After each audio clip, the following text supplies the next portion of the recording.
Hi, good morning. Warm welcome to UKM Oval. We are here for MCA T20 Tri-Series. What a big game today we are witnessing. Malaysia Blues taking on Malaysia Reds. Malaysia Blues captained by Vijay Uni, and he will be tossing the coin now. Tails. Tails is a call from Amir Azim. Heads it is.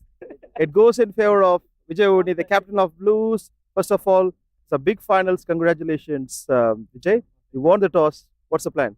Oh, we'll look to bat first. I think it's a bit damp, but still, I think batting was be a good Okay. option. And it was raining yesterday. I think it will support the bowlers. And you I'll have support the any? I'll support the bowlers. There might be a bit of skid, but I think the wicket is fine. Good to go. I think there's going to be a bit more pace, and it's a good wicket. So, yeah, we'll use the turn in the afternoon that we get. Okay. Yesterday it was like 200, and you guys scored 200 in Yeah. yesterday's game and won it convincingly.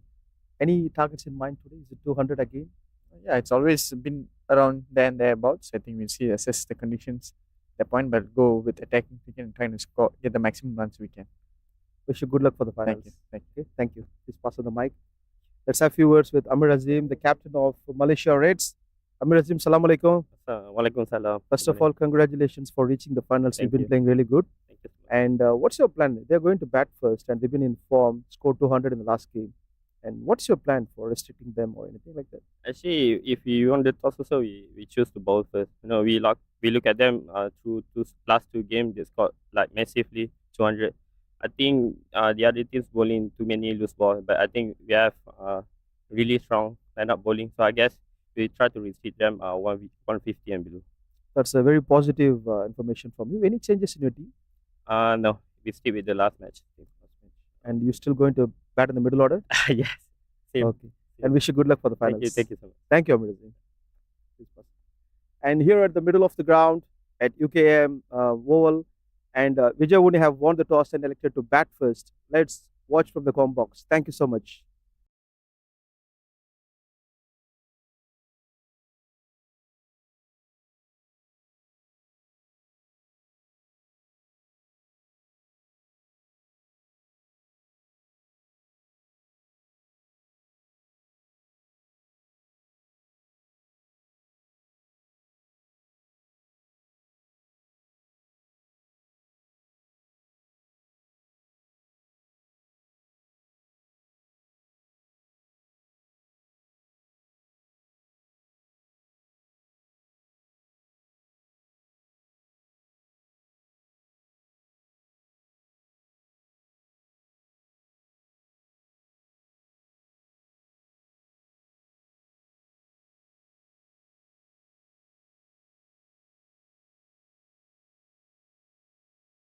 Good morning, ladies and gentlemen. A very warm welcome to the grand finale of the MCA T20 Tri Series live from UKM Oval.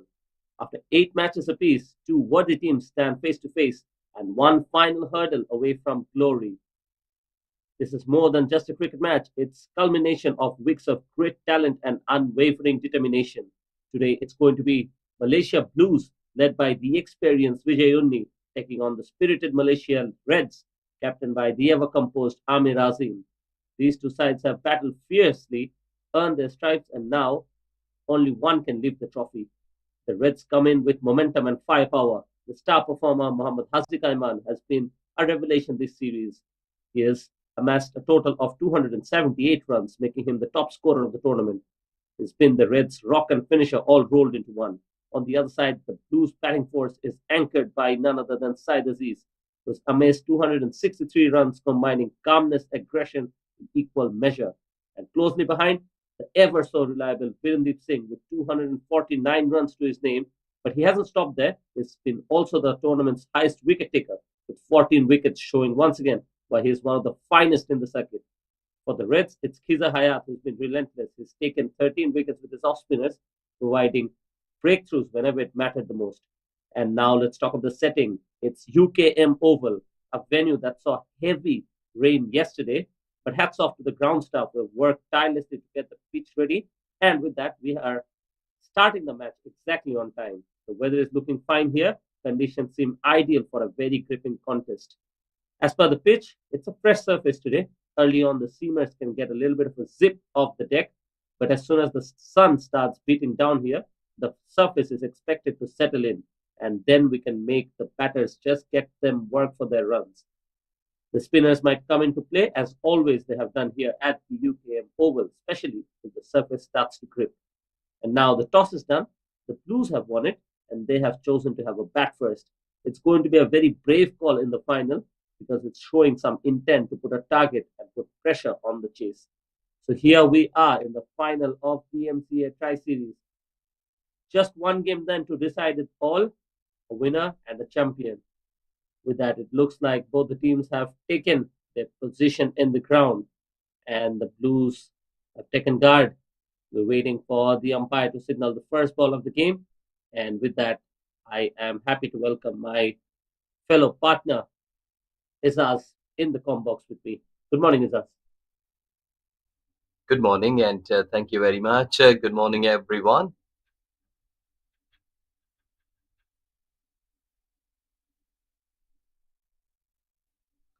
Well, Abrar, this should be a good contest because finals all the times looking at a high note in both teams, as you already spoken that winning 6 games out of their 8. I think so that it should be a good contest. And to me, like up into the sky, it's cloudy, so maybe a seamer. It will be their day to get something from the surface and get some early wickets.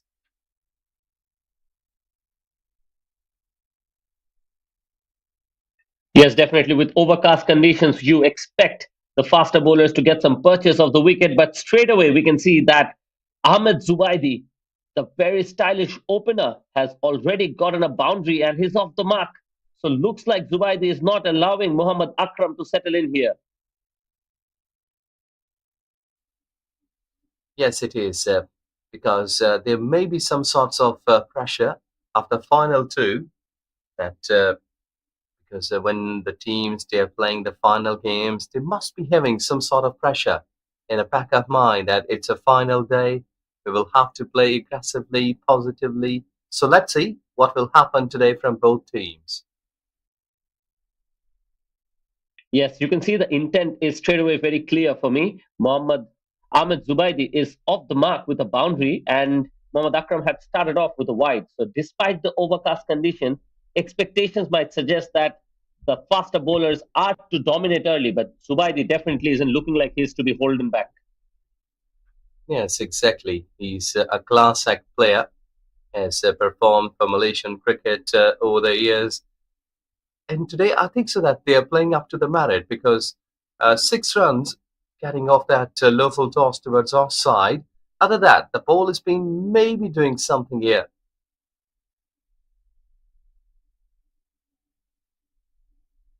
Yes, we can see that the ball is just getting a little bit of swing in the air, and even after pitching it, the ball is getting some movement of the pitch as well.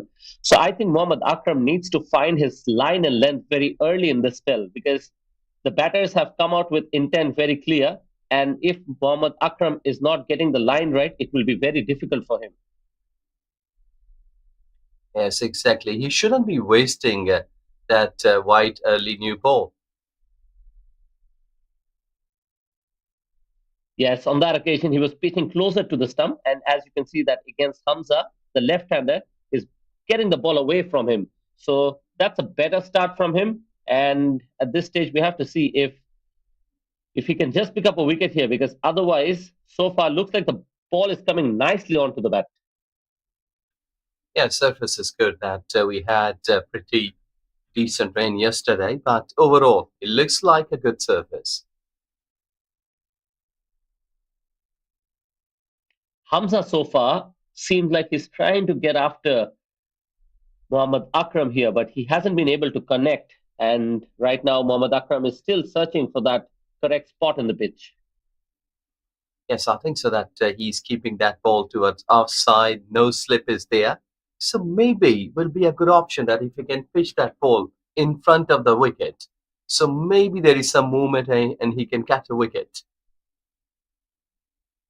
Yes, this time he's once again pitched it further outside the off stump, and the ball is just shaping away from the left-hander. Dot to finish, so Hamza is yet to get off the mark. But how do you really pick up a wicket here, Izaz? Would you want to put your insight in this? Well, I think that the surface, the conditions, I think he's doing a good job, Muhammad Akram, by keeping the ball up. But I think so that he's not on target. That what was missing here, the lacking, that the ball has been pretty much away from offside to the left-hander. Mostly we have seen that Hamza, that he has played four deliveries. And being a left-hander, you will have to keep that ball almost in front of him because he was looking aggressive. He was trying to go over the top. So I think so that if he had pitched those deliveries in front of the wicket, maybe there would have been a reward for him. Yes, and looks like it's going to be Syed Junaid Khan from the other end. So after a boundary of the very first delivery, Ahmed Zubaidi took a single and brought in Hamza. But after that, I think Mohammad Akram did a very good job with the new ball and he's getting a lot of swing. So it will be Syed Junaid Khan to continue. And looks like a thickish outside edge, and it has been taken. So straight away, Syed Junaid Khan delivers for the Reds here. The Blues have taken a dent. Just have a look at it. Fuller delivery and thickish outside edge gone. Exactly what the Reds would have wanted. Yes, a start that every team wants to get in a rainy condition, must say like some cloudy conditions. And here at this stage, getting first wicket in a second over in a final game of T20, it's a big reward. And I think so that he has played away from the body, so he has paid the price. Yes, I think it gives us an impression that Ahmed Zubaidi was just trying to go a little bit too hard, if you're being honest. The ball was just lifted a bit and it was just going away from the right hander. And Zubaidi, who looked so confident earlier on with that, and he could not resist that cover drive really, and he threw his hands at it. Really a straightforward catch by the fielder there. And in comes Virendeep Singh. What a tournament he's had so far. He is the third highest run scorer and the highest wicket taker. But would you think that he has his work cut off here? Because it's just 6 for 1 for the Blues here.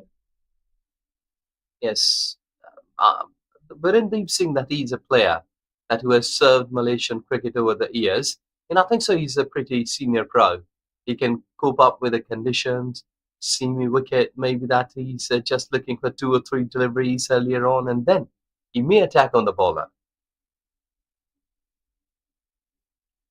Yes, Virendeep Singh is calm, composed, and absolutely central to Malaysia Blues campaign here. And a good start. Looks like he's trying to get the ball going away from the right hander. And we have to say that Syed Junaid Khan has started off nicely. Yes, he's pitching the ball in the right line. The way that he's rushing in, running in, must say, and look at that, his body language. That's pretty positive. He's active, so it should be a player that who has been pretty active, slept well the previous night, so he can perform better.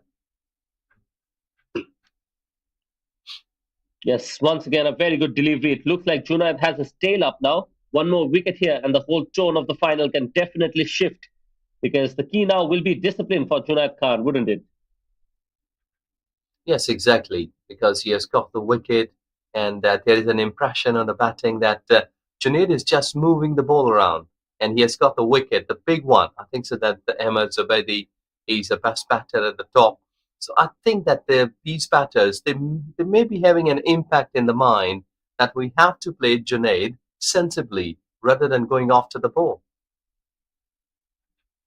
Yes, one thing surprising for me is the fact that there is no slip in play. You can see how proactive Virendeep Singh is. The ball was played with soft hands and he was running very quickly to get to the other end. So good intent shown by Virendeep Singh here. Yes, there should be one slip. You're saying right that the ball is moving around as Gurundeep Singh. He's also an experienced batter, an experienced player. So he knows the conditions that he's been in here in a situation. So not for the very first time. He had been through for many of the times in the past like this. And that's a no ball. This will be very important here to give Virendip Singh a start. And he's a monster when he has given that kind of opportunity. We know it. But it's quite disappointing. Junad Khan was doing such a good job. He was holding his line nicely. But with an opportunity like this, we have to see if Virendip Singh can get early momentum in his side. Yes, and I think so that Junaid was pretty surprised by umpire's decision. He was looking that I wasn't that been far enough from the popping crease, but umpire has the final say. With that, here's the free hit ball. And he's absolutely creamed it, hasn't he? Free hit, and Virendip Singh does not miss out. Stand tall, eyes locked in, and cracks it down the ground for the first boundary for himself. Yes, it was slightly back of length, and look at the beauty, is just timing it. So when there is a senior pro playing as a batter in such kind of conditions, it doesn't seem that the ball is moving around. Look at that, at how beautifully, how easily and calmly he has played that uppishly and got 4 runs. Yes, the right arm fast doesn't really have too many opportunities to go here because if you allow Virendip to settle in, he can really do the damage here. He's just got a wicket, so you really expect someone like Junaid to get a better grip of the game. But with that, he finishes his over. But looks like Amir Azim will not be too upset because he's picked up the wicket of Ahmed Subaidi in that over. But we'll have to see if Mohammad Akram can continue and deliver a better over from this other end. Yes, he should be, because his teammate, his partner, has just got a wicket, and there is some wet patches that the ground staff has just brought in the loose grass to cover those.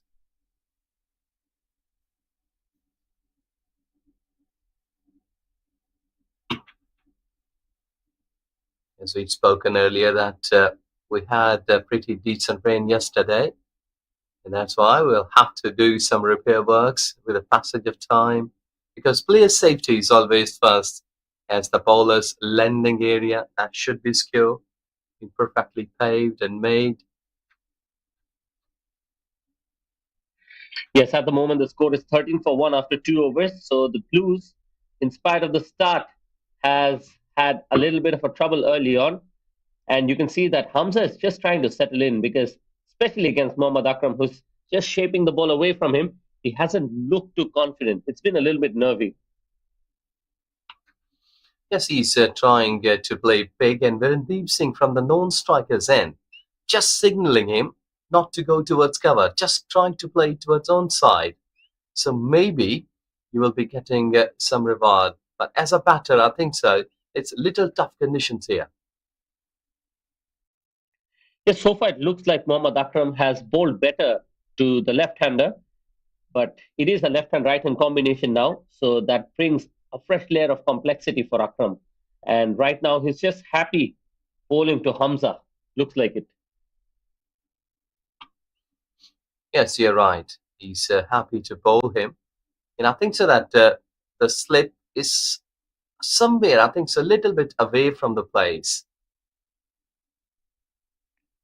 Too often we have seen this. Hamza is not just trying to look after the ball, he's just trying to throw his arms around.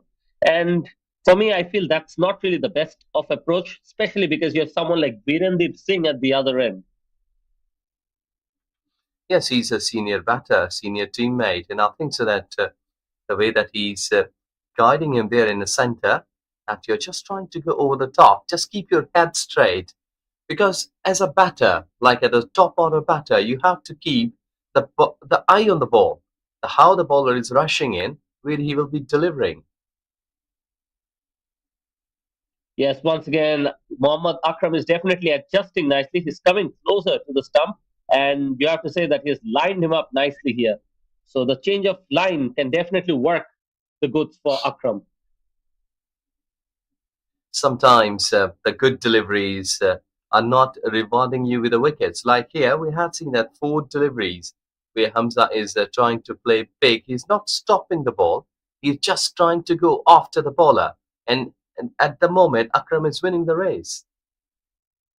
Yes, this is exactly what Mohammad Akram is trying to do here. The left arm angle to the left hander. It is a newish ball, so conditions are definitely favoring him with the cloudy skies.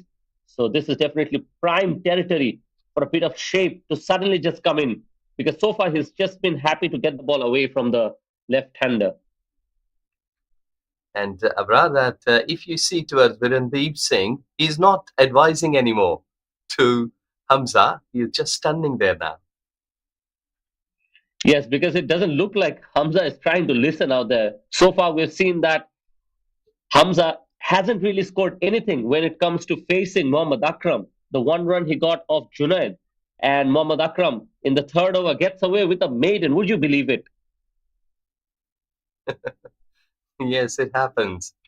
And I think that being a ex-skipper, must say, like sometimes there's a pressure on the non-striker batter who is pretty new in this cricket horizon. So maybe that he's having some double tries. The pressure of three figures like final, non-strikers, and it's skipper at Virendeep Singh, and also he's unable to connect the ball. So Hamza is facing three sort of pressures here. Yes, we have to say that was a top over from Akram. He read the situation quite well. A maiden, that too in the third over in a final. So that's brilliant. So Hamza is stuck on one of 11 right now, and he's really not playing with any kind of conviction. Now Junad Khan continues and he bowls to Virandeep, who just chips it down the ground. But there's a fielder there. Only be a single, but what a good looking shot from Viran early on this innings. Yeah, that shows the different class. When Hamza is batting, which looks like really hard for the batter. But when Virendeep Singh comes and bat there, it seems to be that the pitch is so easy for the batter to go and play in the center. So this is the difference of class. Yes, really, if you're bowling to Viran, I think the bowler really needs to be quite smart with his length. Sometimes maybe a shot of a good length, fourth stump, and just try to tuck up the batter in that uncertain area. And look at that, once again a slash, and this time he's gone. I think Virendeep Singh will not be too upset with his partner leaving because he has looked absolutely unsettled since the moment he has entered the crease. So a very bizarre kind of innings from Hamza comes to an end, and he's just scored one of the 12 deliveries that he has faced. Yes, he was under pressure. The batting, the way that he was trying to bat in the center, that was showing that he's not comfortable for facing those kind of pacey deliveries. And this is the picture that just been rolling over the fingers, backward point, the miscue hit, and he has just lost his wicket. But you know that wicket column now will go like two down. That will also may put pressure on the batting.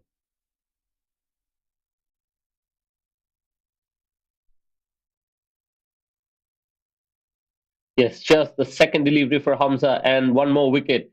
That was thick edge, ballooned in the air and taken comfortably. So, with that, it's not really the kind of start that the Blues would have wanted. And that was coming. You could feel it. He faced 12 deliveries and just a single run. Absolutely no sign of composure. And every ball, he was having a wild slog at it.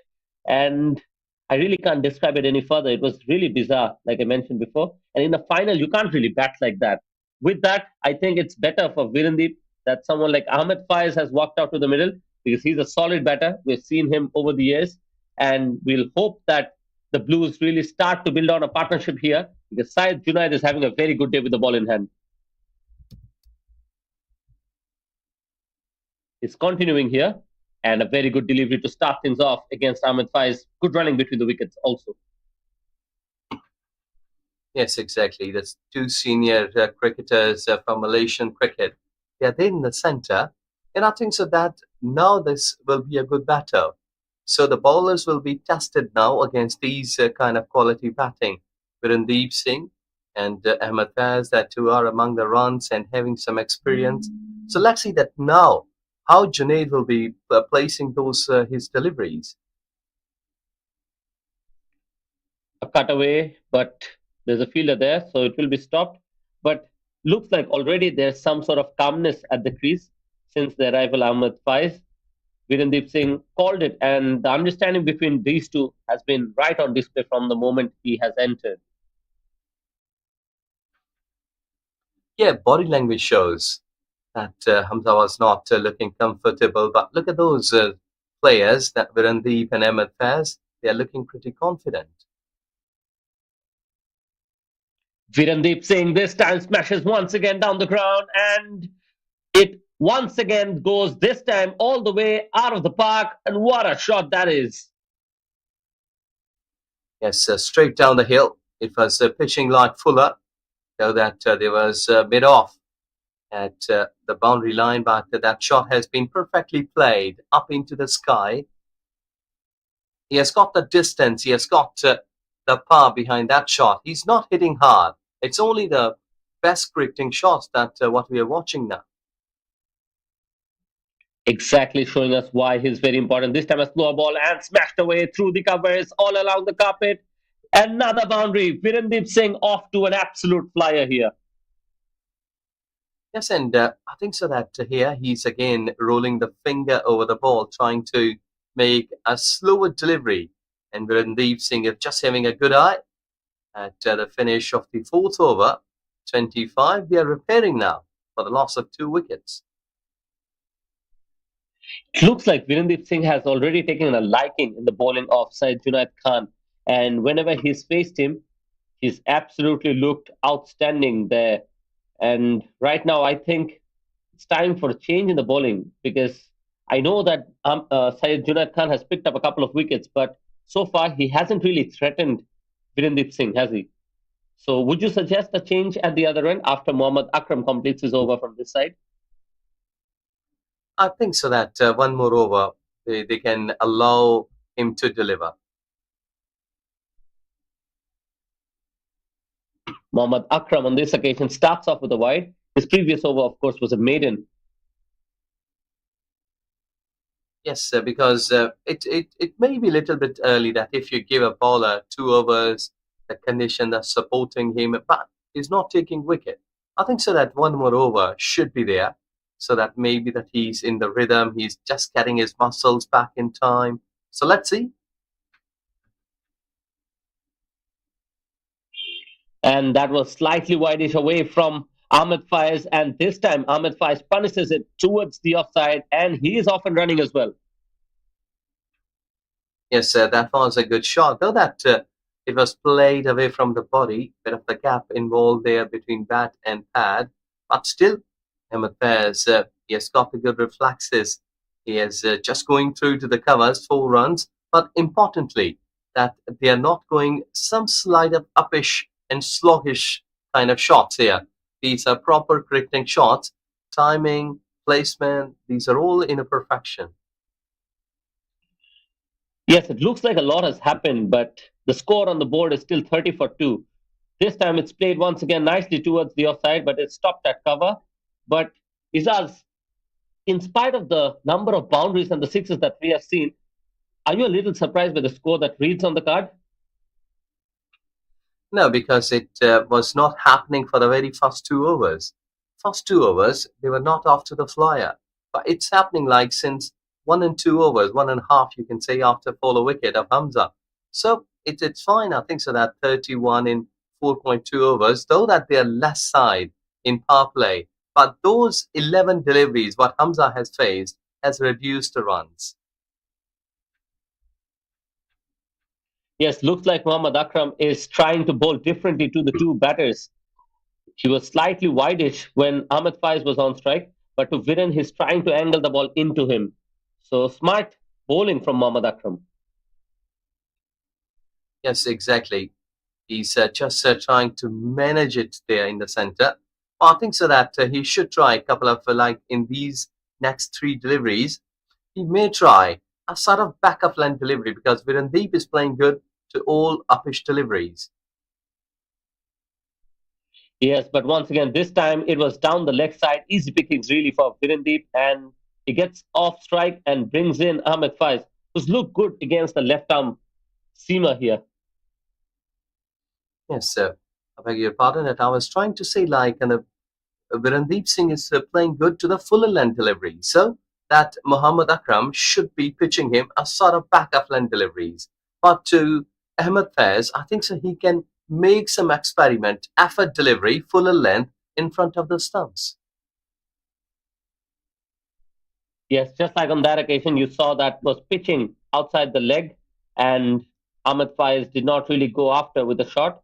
But Perhaps the angle of the left armer just making it a little bit difficult for Ahmed Faiz when it was being bowled closer to him.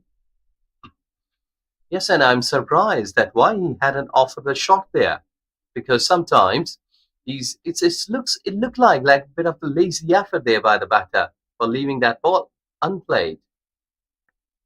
Yeah, maybe he's looking for a certain kind of delivery, and this time it was pitched on the offside, and overthrow is not really something Mohammad Akram would have wanted, but that will be runs for them.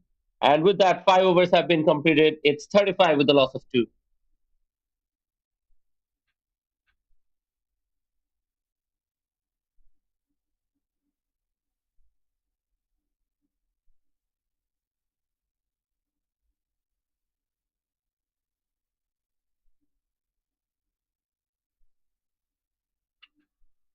Five overs done, 35 for two, which has been the story here. Malaysia Blues versus Malaysia Reds. The both teams, they've been the top class in the league stages. And today, the big game, the final fight, is just happening here in the center.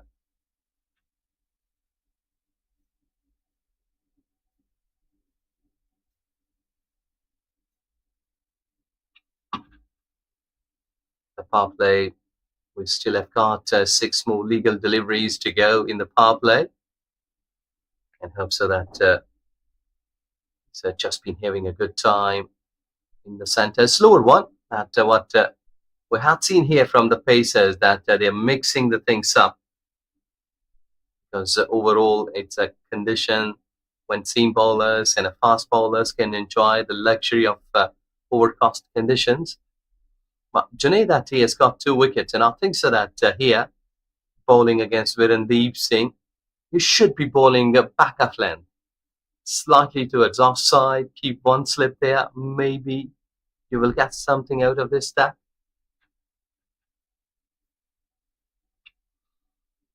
You see, you're just trying to go towards covers. Excellent piece of work.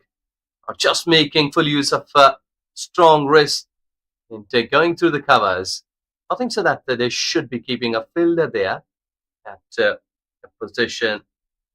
And, there you see the boundary comes, and as well as there is a man with a happy and smiling face. Mr. Amin also joins here. Welcome, Amin. I just thank you so much, and game is going really well. I can see that 40, but a couple of wickets have been gone. As Junaid uh, bowling the 2 wickets, fantastic bowler.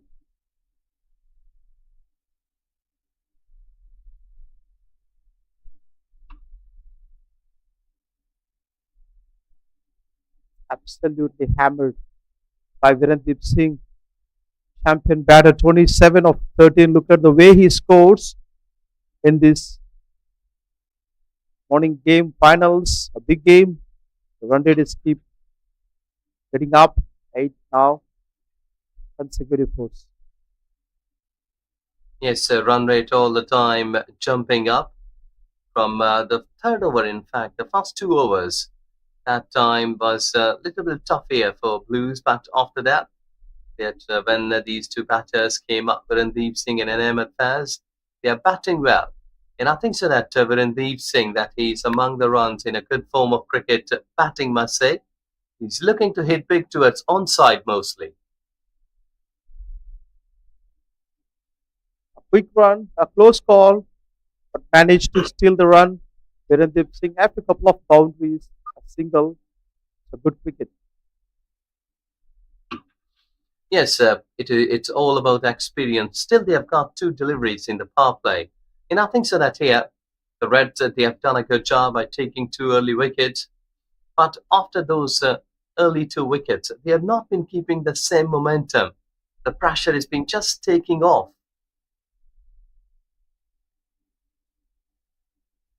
Nicely bowled and nicely played by Abid Faiz as well. Back to back good delivery from Syed Junaid. Ahmed Faiz Muhammad Noor, really a hard hitter batter. He can also bowl some leggies, leg break, and he was a student of university, sports school, led Malaysia under 19 at the early stages, and now really a senior batter in the side. What a lovely shot. One more time. Hammered. Same spot. Same result. That is something special from Birendeep Singh. Look at that. Yes, exactly. That's a really good smash. Must say, the T20 cricket has got the beauty of such kind of thing, and 50 up here in the power play with the loss of 2 wickets. An expensive over of Junaid comes to an end. That's a perfect power play for Blues. Scored 50. Anything closer to 50 or above 50 considered a very good score. The power play. Losing 2 wickets, that is a good sign for Malaysia Reds. If they put a little bit pressure on and try to pick up another couple of wickets, that's going to be a tough task for Blues. But considering the form they are in, they have a very deep batting lineup. So they have all the potential skills to score more than 150%.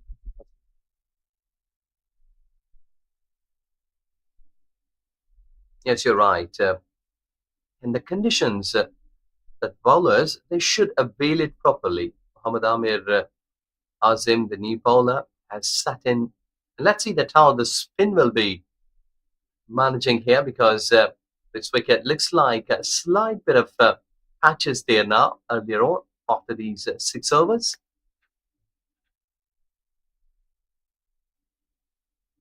Nicely bowled, very controlled bowling. It's known for his line and length, pretty straightforward. Amir Azim.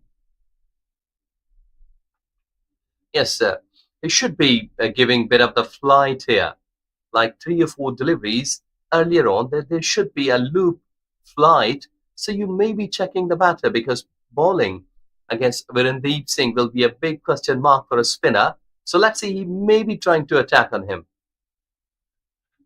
You rightly said it. Just look at that first ball, almost going to the deep square leg fielder in a flash. Good shot, only 1 run. Because Virendeep Singh and Ahmed Faz, they are the sort of batters that who don't allow the bowler to settle down. Not wasting any balls here. Another run for Ahmed Face, and you're certainly right, Ajaz. They're not allowing Nazim to settle in. Yes, and they shouldn't be because as a bowler, like 3 runs in 3 deliveries, they are just checking the speed of the ball. And I think so that is pretty gentle from a spinner. And you may think there is a big hit coming on the way. High chance, high chance of a big hitting here. This ball nicely nudged for 1 run. Quick single. They're not wasting any balls here. Yes, and like here, I was thinking that maybe that they will try to hit him big, but it's pretty sensible that they are not going after Amir Azim here at this stage. They are just making full use of that experience and just getting singles and dots. This is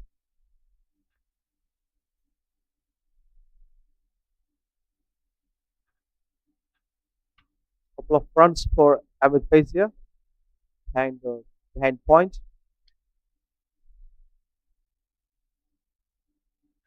But to me, it's really a good batting. They're just testing the spinner because after those 6 overs, they've not been looking to hit that big. So I think so that playing against spin will be a good option here.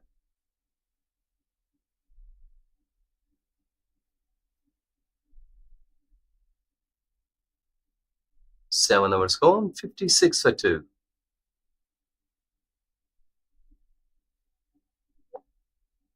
A fantastic batting display shown by Ahmed Face and Virendeep Singh, picking up all singles on the last ball, 2 runs, and only 1 dot in that over. A very good one. The crucial phase of this innings is between 7 and 15. How good you play and how singles you take, that matters. Odd boundaries, that adds value to the partnership. Virendeep Singh and Ahmed Face are very good in doing that. Here comes Kizar Hayat, ball the 8th over, and it's first over. Fizaraya, the second highest wicket taker so far in this tournament. He has got the best one.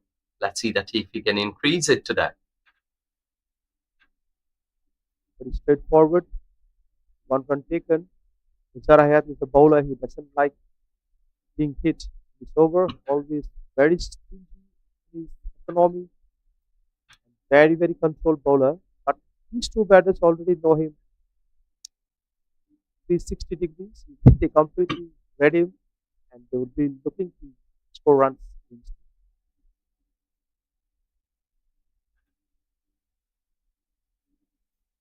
A single skip pouring. That's a good sign for Blues. And there is a battle, I mean, between Khizar and Virendeep Singh for the leading wicket takers. Virendeep is at the top, 14 wickets, 13 for Khizar. So he should be looking for 3 or 4 wickets today. It's a big swing. They'll be easily looking for a couple of runs here. That's a very good turn. And the nose said Virendeep Singh. And a timely reach for five is almost close. Almost a run out. Lucky escape. Well, both runners, they have just slipped and gone down on the ground. On the both sides, Virendeep Singh and Ahmed Faz, at the both sides, they were trying to reach home. Virendeep is there, falling on the non-strikers end, and Ahmed Faz just going towards other end, but he was just running way, like say, like away from that crease. There are some spikes work. Yes. And this is because it was heavily raining last night and the pitch is and outfield is still wet and not that dry. So they were not able to run with the clips. They both fallen down because of that. Yeah, that's quite unique at times of playing cricket. But there, he's having some support from the team. So I think so that will be okay. But you will have to keep yourself pretty attentive because player safety always first. Nicely ball by Kizar Hayat, looking to take that 14th wicket. He's very determined to do that. Nicely played by Ahmed Faiz.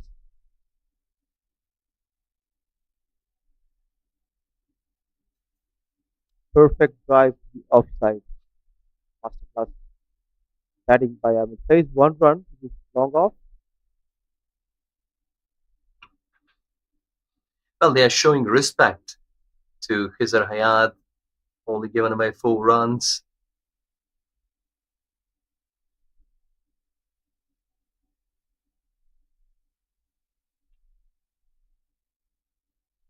With that, 8 overs done. It's 60 for 2. And Khizar Hayat, though, that wicket less in the first over, given away 4.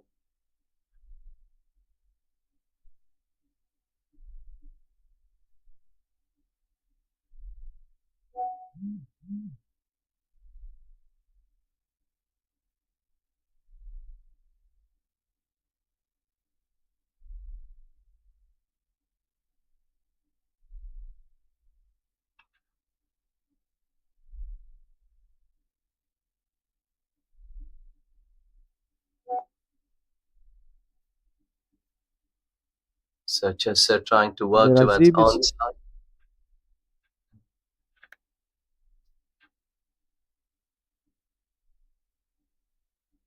in ball from Amir Azim, cited one, and a very good delivery. Back to back dot balls. Very important spell this one.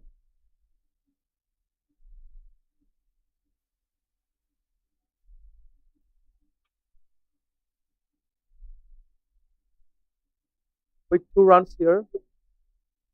Very close, very close. Asking for a run out. Not outside umpire. It's a leg by. Well, running between the wickets, always a key. And well, like this, that they are senior pros into the 30s and still they are running hard like youngsters. They've got the fresh legs and they should be because it's a final game for them.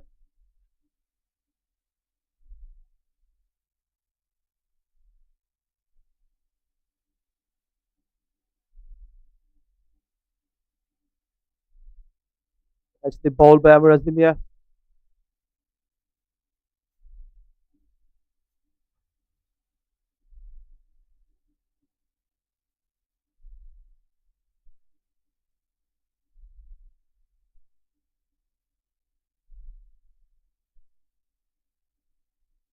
The bowling again, only 1 run. This is a very good over. Good comeback from Amir Azim, the captain of Malaysia Reds. During the toss, he mentioned that you want to restrict the opponents under 150 and chase it down. That's his plan. Look at the shot. Straightly goes to the backward point. Virendeep got out doing the same thing in the last game. They will have to do that again.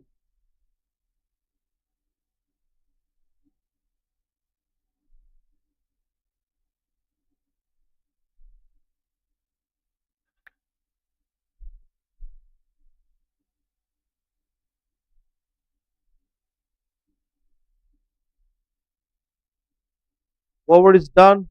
Fantastic. 2 overs, just 7 runs. 63 for 2 for Malaysia Blues. 9 overs.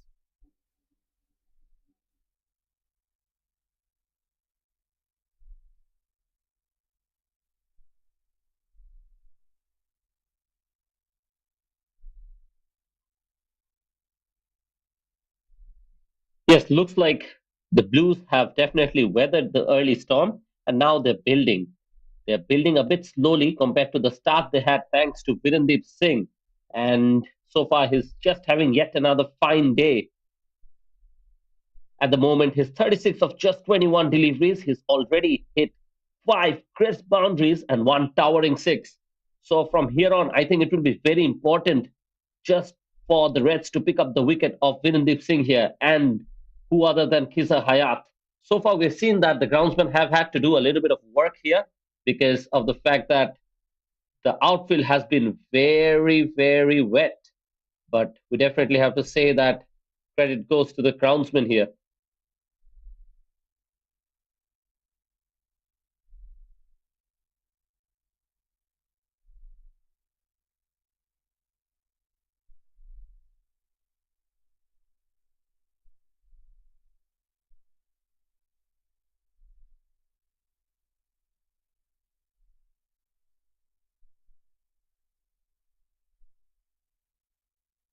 And look at that. It is the man with the golden arm for the Reds. Kiza Hayat once again, this time picks up the Wicket. very dangerous Ahmed Faiz. Ahmed Faiz is out. Izar Hayat tallied Virendeep Singh's highest wicket taking 14, 14 wickets in the series. That is matching with Virendeep Singh's wicket tally.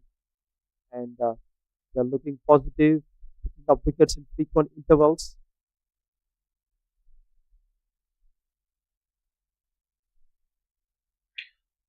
Whenever a chance of a wicket was required, it is Kiza Hayat who has always stood up. And with that, he will match Virendeep Singh at the top of the wickets chart.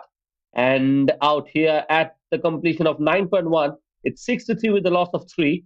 So at moments, definitely, it looked like the Blues are just going away in terms of the runs scored. But at the same time, the Reds have been able to pick up wickets at regular intervals. With that, we're having a little bit of a drinks, and soon we'll continue with live action. So stay tuned.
So we are continuing.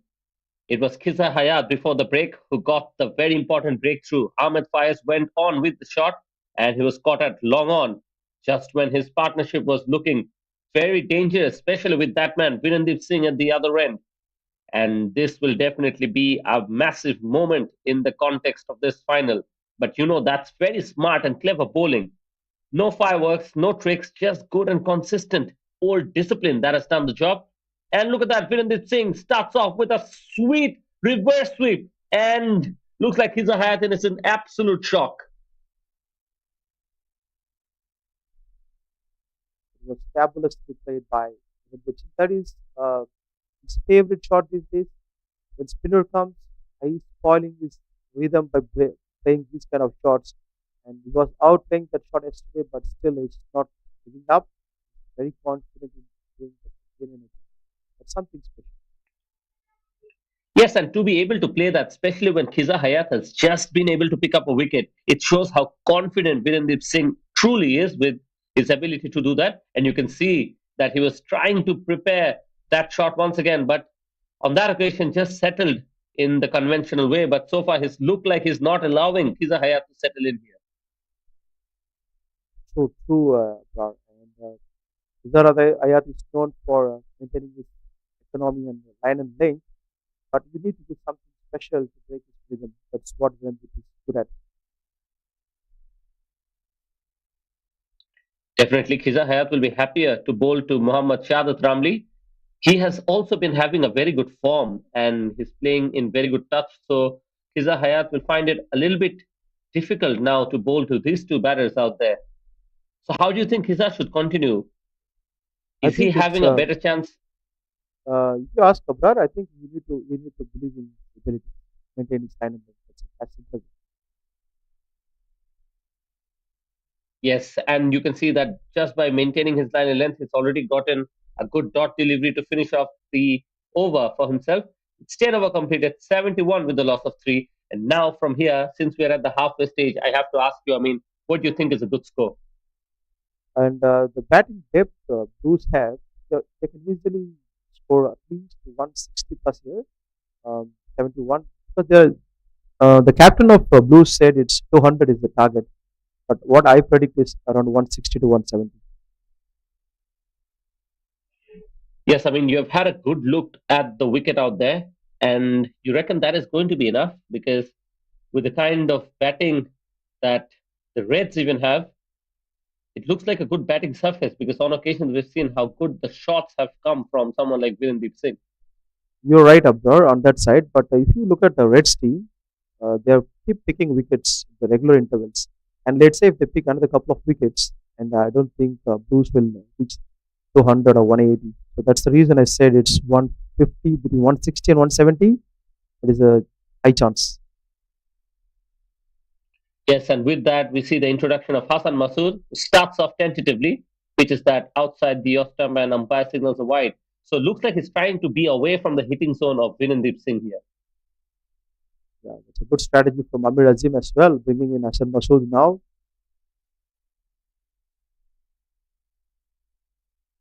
Hassan Masood is himself a very good batter up top, so he knows how the other batter is probably thinking. And that is why it is very important to have handy all rounders in your lineup because they can understand the game a little bit better. Very important point, Abrar. I agree on that. The experience and understanding of the game is as equal as the skill sets you have. Yes, at the moment, Virendeep Singh is joined in by Mohammad Shahadat Ramli, and looks like he's just happy to rotate the strike. And I believe that is the right approach because the way Virendeep is going, he needs the strike more often than not. And Shahadat Ramli can also give himself a little bit of time to settle in. And he's doing exactly what you're telling. And yesterday he didn't pick against Thunderstorm. He got out pretty early, but he's in rock solid form, no doubt about that. If he settles there for another 5 overs, then there will be no stopping.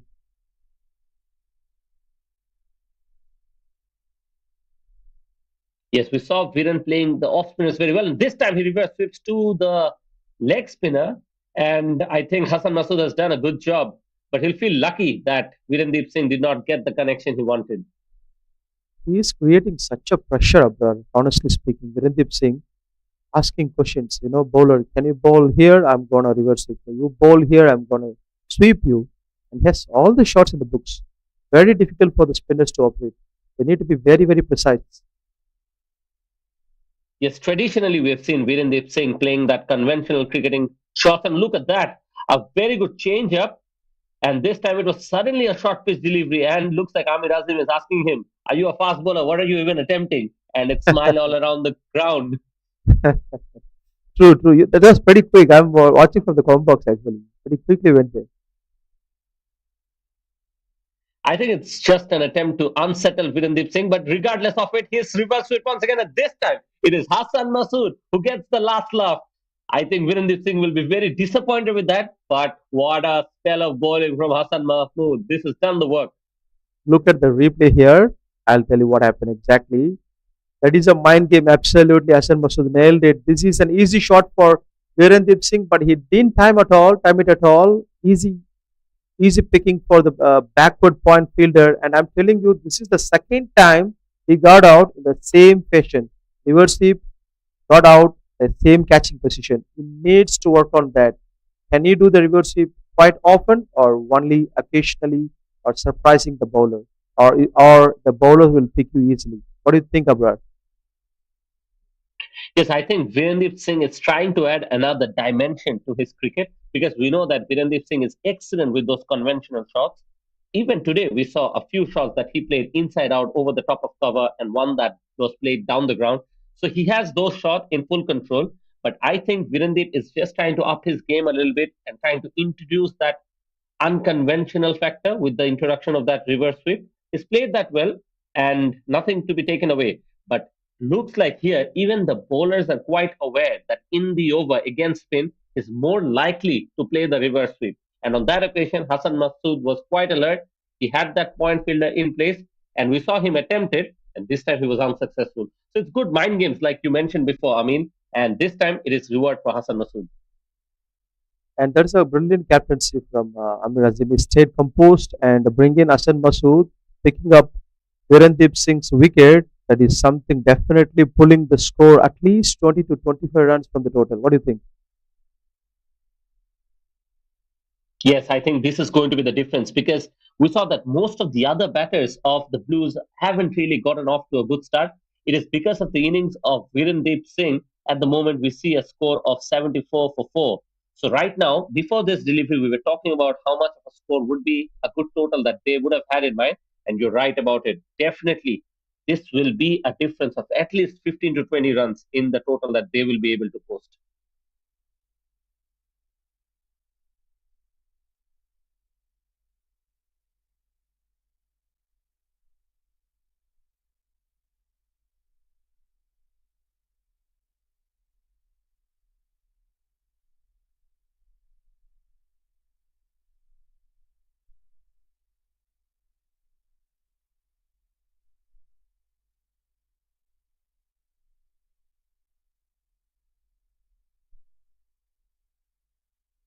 I think now there is an opportunity for the Reds to really come back into this game because now they have two new batters. Mohammad Shadat Ramli has just played three deliveries and Akil has played just one.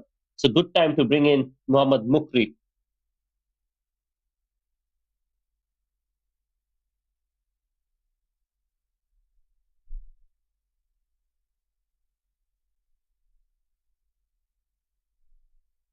Played down the ground this time, starts off with the single. And so far, if you look at the scoreboard, that is what I was talking about in the previous over. Ahmed Zuaidi, 5 of 3. Hamza, 1 of 12. Ahmed Faiz, 16 of 20. And at the moment, Mohammad Shahid Ramli, 3 of 3. So no one except for Virendip Singh has truly gotten off to a flyer because everyone either hasn't gotten off to a good start or has been playing with a slow strike rate. So really, this is an opening that the Reds can work on. And so far, you'd have to say that Amir Azim has rotated his bowlers quite nicely. Fantastic point here, Abrar and Mukri bowling really well. One run straight forward to the long of region.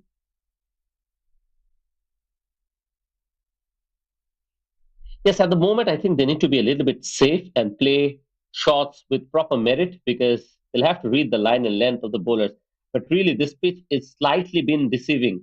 We thought this is a good pitch to bat on, but right now looks like runs are very difficult to come.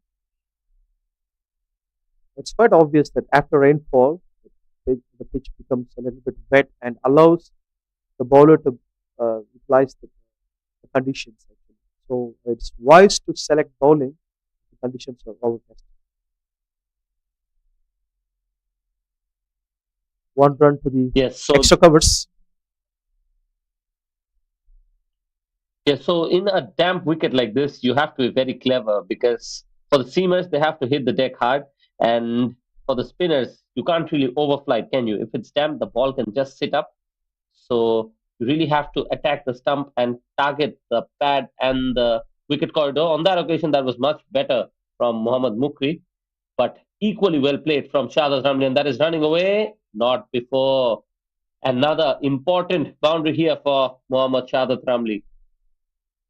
And Shahzad Ramli is one of the top T20 specialists in Malaysian circuit, and he's been one of the good thing about him is he's very very smart and he has a very solid head over his shoulders and very consistent. Three key factors about him and a solid candidate. In one match, I could still remember that match. He couldn't walk.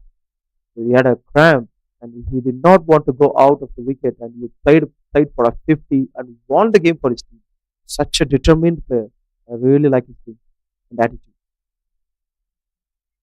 Yes, you're right about it. And that is what makes great player, doesn't it? If you have that mentality, that strong will, and at the moment he's up against another campaigner who's very headstrong in the likes of Muhammad Amir Azim. His spin will be very crucial, I believe, at this stage in the game, because as of now, we can see that the pitch is behaving in a very different way. It's very damp, and against the left arm spin, it will be difficult. Played in the air, and it is taken just when I mentioned another wicket falls. And wicket falls in very frequent intervals here. Fifth wicket is gone. 82 for 5 now. And they are very, very happy because Amir Azim said we want to restrict the opponents under 150 and things are really working for him. And look at that. Akil is one of the top players from their side. Not able to meet the ball properly. That was a planned wicket, I would say. Bowled outside the off stump, not short. It was on a good length, trying to cut it. Easy catch for the backward point fielder, and the pitch is behaving differently now and helping the bowlers. Yes, you're right to mention that that was bowled according to plan. We could see that the discussion between Amir Azim and Hassan Masood that he was intentionally trying to keep the ball away from the left-hander. And on that occasion, I think Akil just tried to play that a square cut and he was not able to keep it down on the ground. So that was the reason he had to go back. It's good catch taken by Syed Junaid Khan at backward of point. But at this moment, half of the side is back. We know that the Blues have a few more batters in their dugout. Vijay Unni alongside Sharvin Muniandi because just 8 overs remaining. So it's not like there is too much of time left. So if they are able to play out at least another 2, 3 overs for let's say 20 runs, then maybe they can say that they have a launch pad. But right now they need a partnership. Yes, Abra. And Amir Azim will be a happy captain here. Look at the figures 7 for 1. Superb for a T20 game. And second ball after wicket. Sighted one. Nicely played by Vijayawani to the point. And Vijayawani, if he stays until the 20th over, yes, they can score a lot because he is a stroke maker. End of the end of the last 2, 3 overs, he can kill the bowlers literally. Ball Yes, back to but back good deliveries. once again, we're seeing some very tight line and length from Amir Azim here. He's not really allowing the batters to free their arms.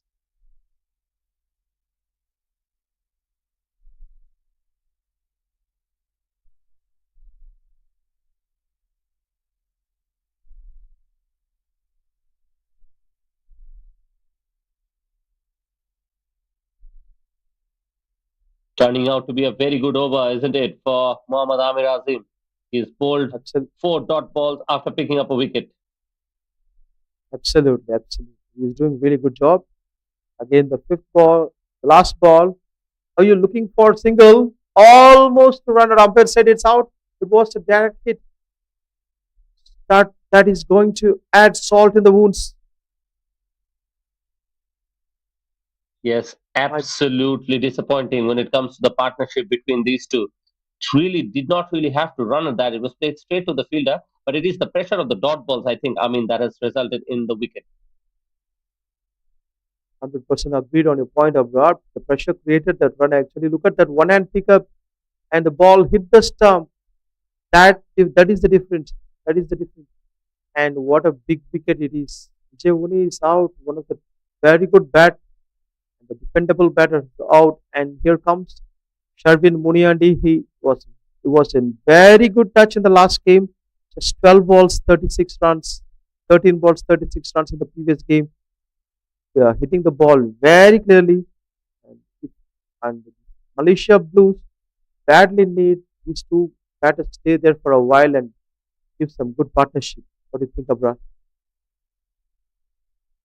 Yes, I was thinking that with the incoming of the captain Vijay Unni, there will be a partnership. But Amir Azim was absolutely spot on with that. And now Sharvin Muniandi, I think, is the last recognized batsman. He is coming out to bat with Mohammad Shadad Ramli. So if the Reds are able to pick up a wicket here, it will be very difficult. Now Arifullah is introduced into the attack. So I mean, I think one more wicket here will really shift the game towards the Reds here. They almost lost half a dozen of wickets, and it's a high chance it's like 80-20 situation. It's Malaysia Reds is on top of the game and they're easily dominating the Blues. And this is anti-climax, I would say, because Blues have been very, very consistent all through this tri-series. And the last game, they lost almost half the side, and it is the responsibility of these two batters, Hardik and Sharvin, to bring the team's pride back. Yes, and it looks like Hassan Masood was just brought in for that one over. In that one over, he's given away just 3 runs and picked up the prize wicket of Virendeep Singh. So you really have to compliment the captaincy of Ahmed for Amir Azim here. He was spectacular. It's a thinking captain, I would say, and and pretty confident during the toss. He said the opponent captain said you want to score 200, and he said our bowlers are pretty good, and we would like to restrict them under 150. That is our plan. He was very confident in saying that. He is justifying his words. Yes, and at the moment, even a score of 150 looks very distant, 83 for 6. And we see that the captain has introduced Arifullah. We know that he's express quick. He's already done a very good job in this series. And right now, it will be very difficult. If Arifullah is just able to attack the stumps, it will be very interesting.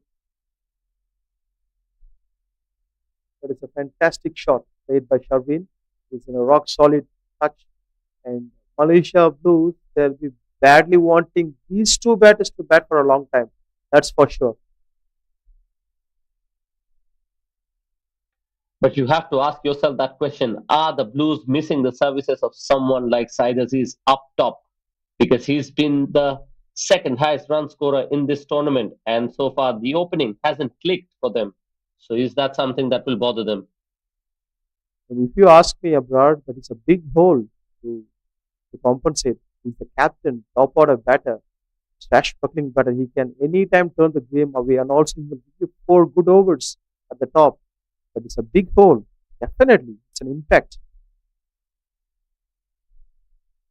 Yes, and it is an impact that has gone on the way for the Reds. They are fully capitalized. The openers, Ahmed Zubaidi scored just 5 of 3 and Hamza 1 of 12.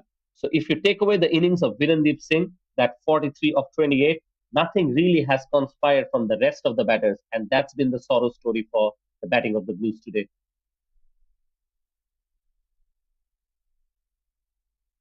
This is nicely played, just crossing Amir Azim at the covers, one quick run. And Reds will be very happy to give those ones and twos. Not a problem at all at this time. Yes, what the Reds will truly need at this stage is the wicket of either of these two batters, and then they can expose the lower order of the Blues here. So one more wicket, and maybe I'm just a little bit surprised that Khiza Hayat also has just come in for the 2 overs in between. He picked up the wicket of the very important Ahmed Faiz, but since then he hasn't been brought back. Is that a decision that surprises you also?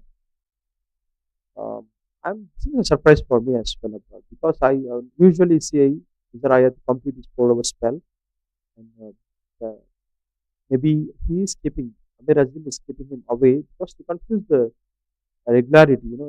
Already they know that Zaraya will come in 4 overs and he will come at this over. Everything they have calculated, but he's confusing the batters by bringing in Hassan Masudin. Something something very good about Amir Azim. He's reading the game really well. Yes, definitely. He's been a very alert captain. And so far, at this stage, the projected score is 122. And you got to start feeling that with the bowling of Blues, is that going to be enough? Because right now, things are looking very difficult. They have already been struggling. With that couple of runs, 40 overs have been completed. It's 87 with a loss of 6.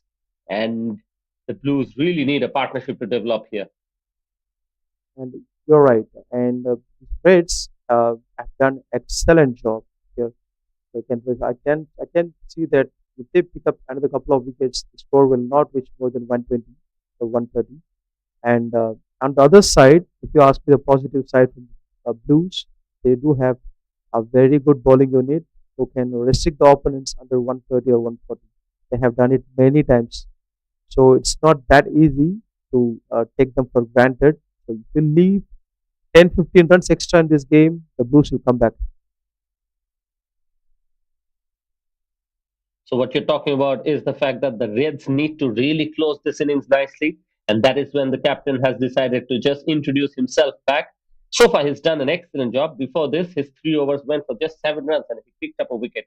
And Amir Azim is really a very smart bowler. So right choice, definitely.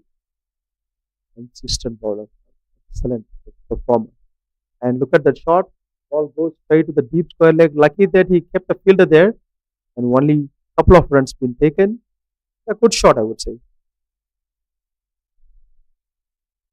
Yes, one thing about the game of someone like Mohammad Shahid Ramli is that he really sweeps very nicely.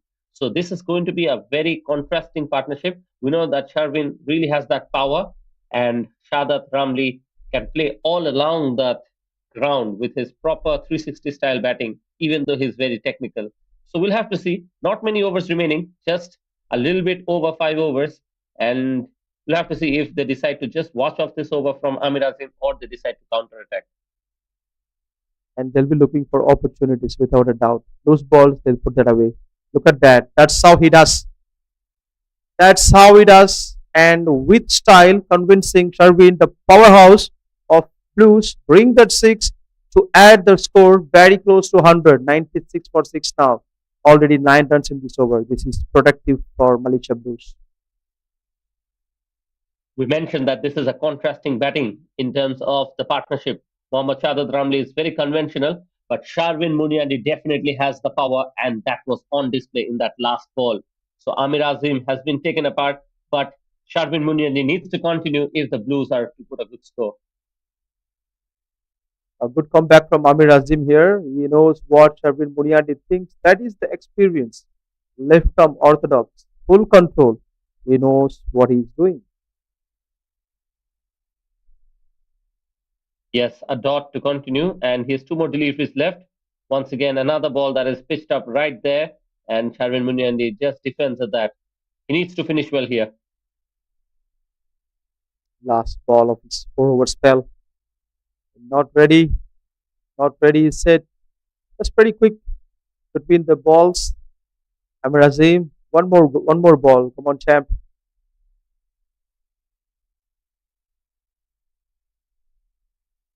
1 run. With the long on. Nice finish for Amir Azim. Look at that figure. It's 4 overs. There's only 1 wicket in his over. Just 17 runs given, 1 wicket picked up. That is the difference in this game. And after 15 overs, 97 for 6. Malaysia Blues.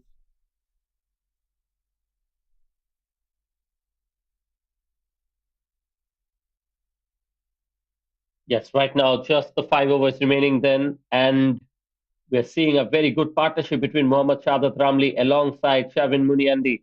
Right now, it was Arifullah in the previous over is to continue, but we saw Sharvin just starting to look very dangerous. We know the damage that he can do. With that, I bring in a change in commentary.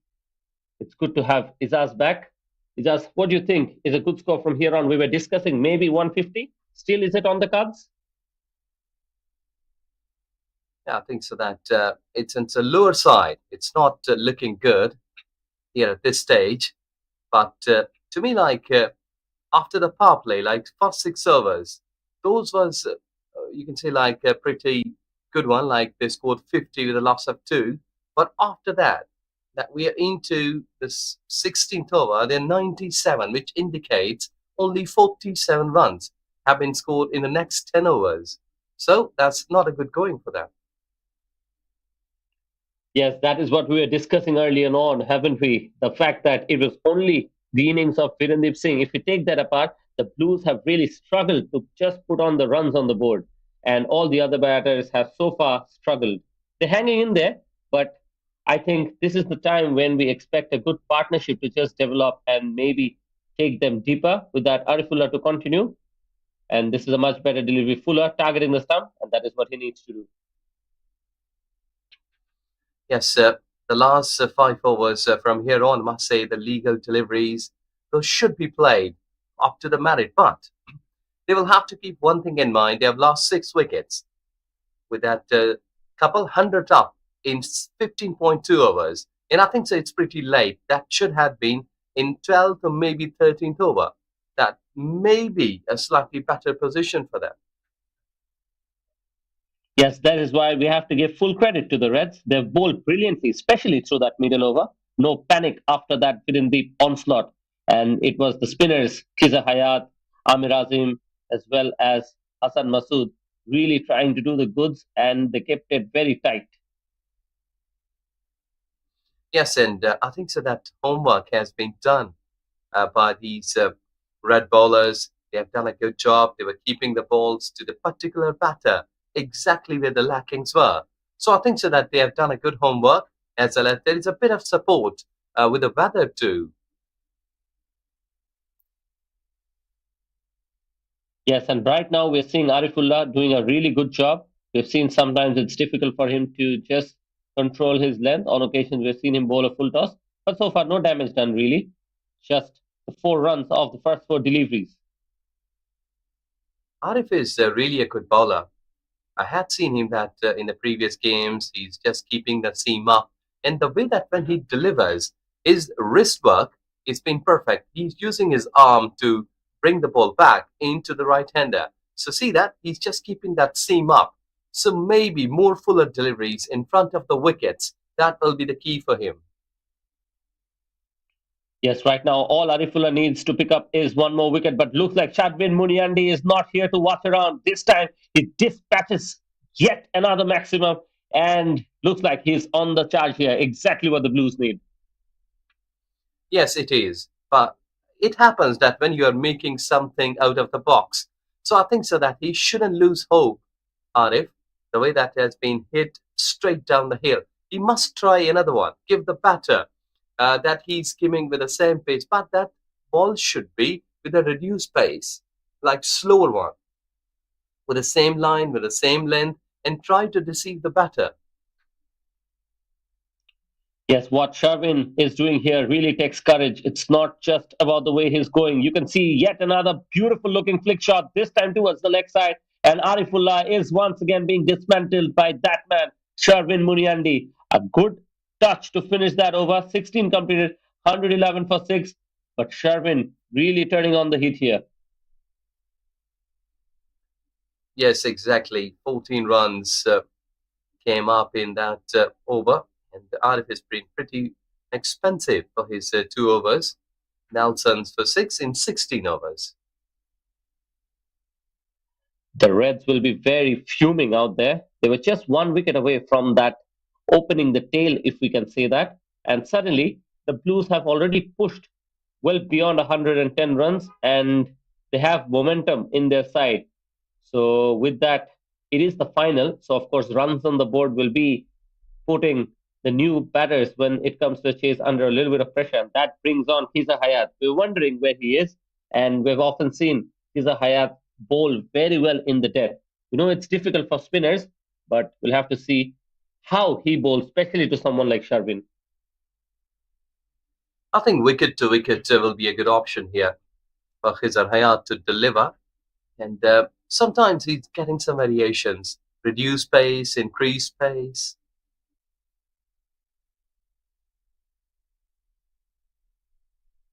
Yes, at the moment, I think Shadad Ramli is also playing quite well. He's understanding the situation and he knows that running between the wickets are also vital.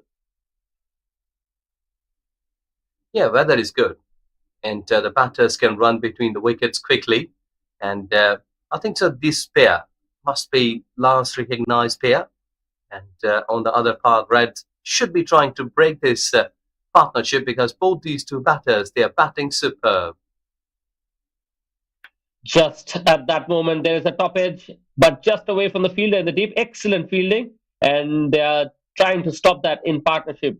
But it was a good shot. Once again, a couple of runs off the bat of Shadat Ramli. Yes, that ball went too high. It flew up into the sky, and I think so that Khizar is not happy the effort what his teammate has done there in the center because that should have been taken up. And the chances in such kind of condition you should be taking, but you've got 2 runs there. Yes, this time a slog sweep. There's a fielder there, and straight away it goes to him. So the plan for Kiza Hayat has worked. He's done that before to someone like Ahmed Faiz, and this time he draws Shadat Ramli forward. He invites him for that slog sweep, and this time picks up yet another wicket. Yes, as spoken earlier, that just get some variations because if you are keeping the ball on the very same speed to the batter will be eyeing you easily. So don't be predictable. Just deliver.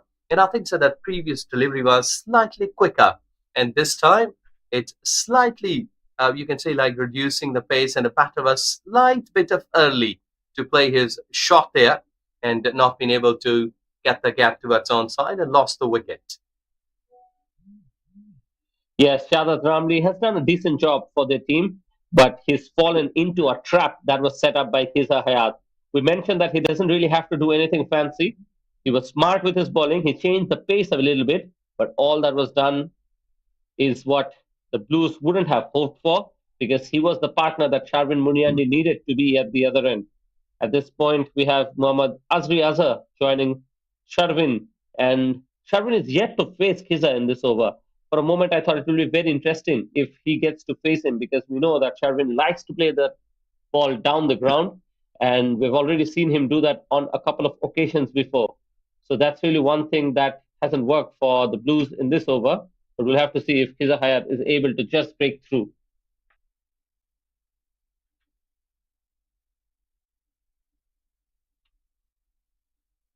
Yes, you're right. Abra, that will be lovely to see that Sherwin if he's trying to hit an attack on Khizar Hayat, though that he has got a couple of deliveries here. It will be an interesting move because they have lost a wicket already in this over, so may not try an attacking sort of shots here. Yes, exactly the reason why he's played that nicely down the ground for a single because he knows that it's too big of a risk. Khiza Hayat has already picked up a wicket here, so he doesn't want to take any chances. Maybe he'll just try his luck in the next over. And last ball of this over from Khiza then to Mohammad Azri. Happy to just play with soft hands and a dot to finish. So very good over in the context of the game. 17 completed, 117 with a loss of 7. And right now we can truly say that the Reds are in full control.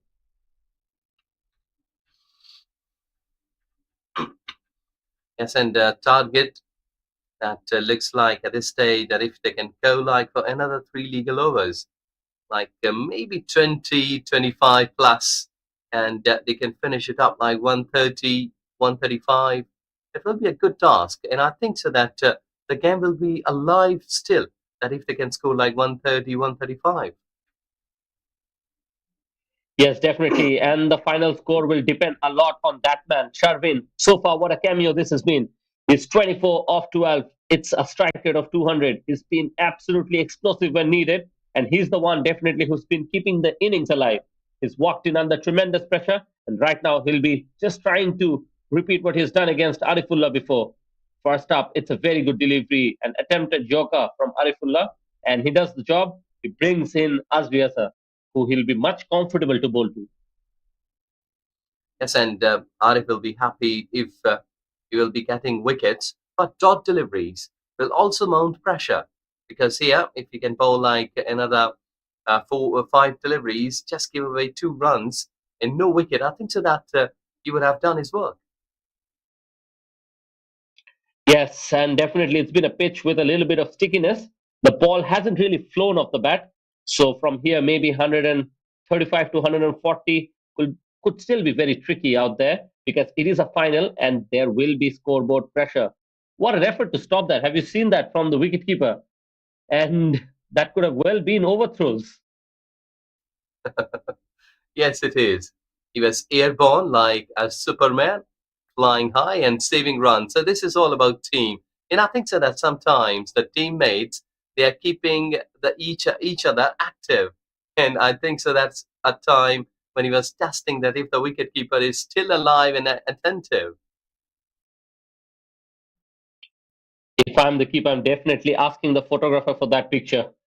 You don't often see a wicketkeeper going in the air like this, especially when the bowler is bowling. It's in an attempt to stop the ball. Regardless of it, we have Sharvin on strike now, and these two deliveries will be very crucial. Yes, let's see that into the death overs. There is not much time left in this inning for them because it's a final fight, final game, and he may be trying against Arif to go over the top at maybe towards deep mid wicket and long on. Yes, he'll be eyeing that area. He's done that before, and this time he just smashes it over the top of cover. There's a fielder there, but what a good shot from Sharvin. Absolute use of that power, and he was going inside out, resulting in a couple of runs. The intent is absolutely clear. Yes, aggression is there, which has been the hallmark, must say, like 14 deliveries, 27 runs, and he's just trying to go over the top against every bowler that he has faced so far. And here, Arif, I think that he should be reducing the pace to deceive the batter because I think that again, Sharon will try to hit big at this stage. Yes, so far we've seen that he's hunting for that Yorker, and this time he gets it right. So, nevertheless, I think he'll be happy with Sharvin coming off strike. And so far, we've seen that Sharvin is still standing firm out there. At the moment, he's 28 of 15. So it's been quite a little bit of a cat and mouse sort of a situation. We know what Sharvin is trying to do, but Arif so far has delivered that Yorker in this death over is very good. And right now, he's trying to bowl to Aziaza. Yes, one delivery, and I don't know that if Azhar can make an attacking sort of shot.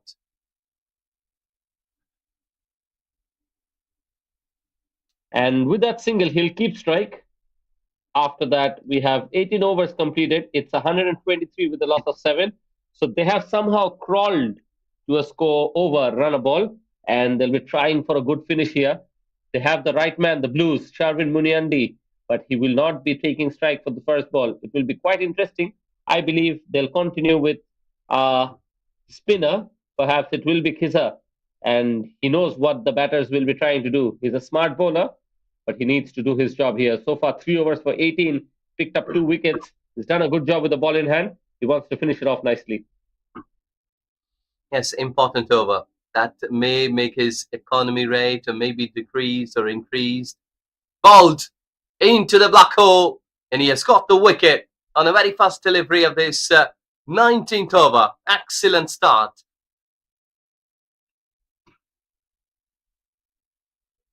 Yes, extremely experienced customer. He's been the story of this final with the ball in hand. He's already picked up another one, 3 wickets now for him. He's been disciplined, he's been smart, and he's gotten the rewards whenever it was needed. Sharvin Muniandi will still find himself off the strike, and with that, already 8 wickets down. One Muhammad Azam walks out to the middle, and he will be facing the ruthlessness of Khiza Hayat now. Will not be easy, but what the Reds want from him is just to keep Sharvin off strike.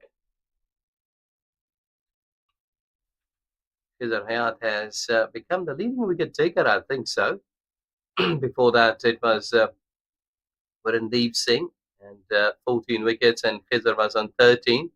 Now, after taking those 3 wickets, he's just popped up at 16 wickets in this tournament, and that reflects and shows that how good he's going through in this tournament.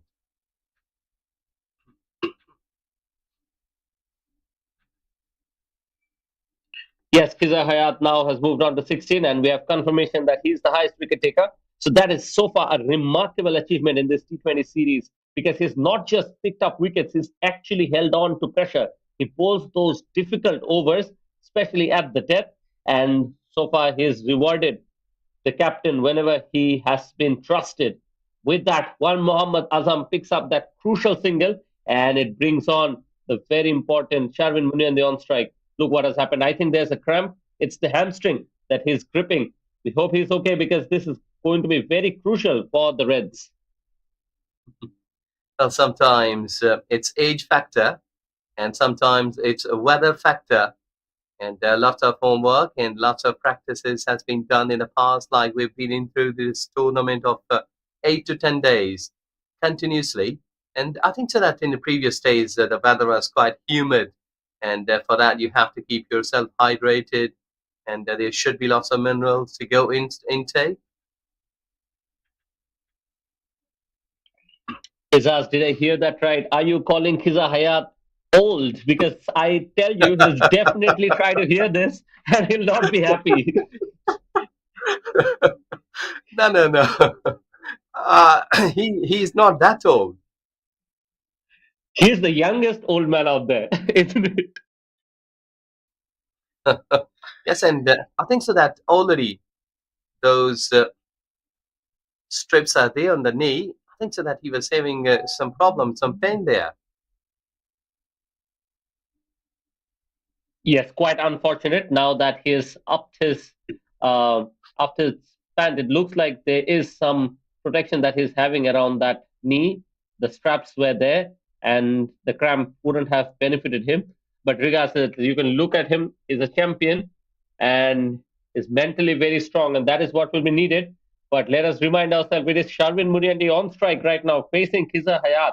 He's 28 of 15, and I tell you, he's not willing to let this go. He'll be eyeing that mid wicket to long on area, and he's done that before. We'll have to see how Khiza Hayat tries to contain him here. Crucial delivery. Let's have a look at it.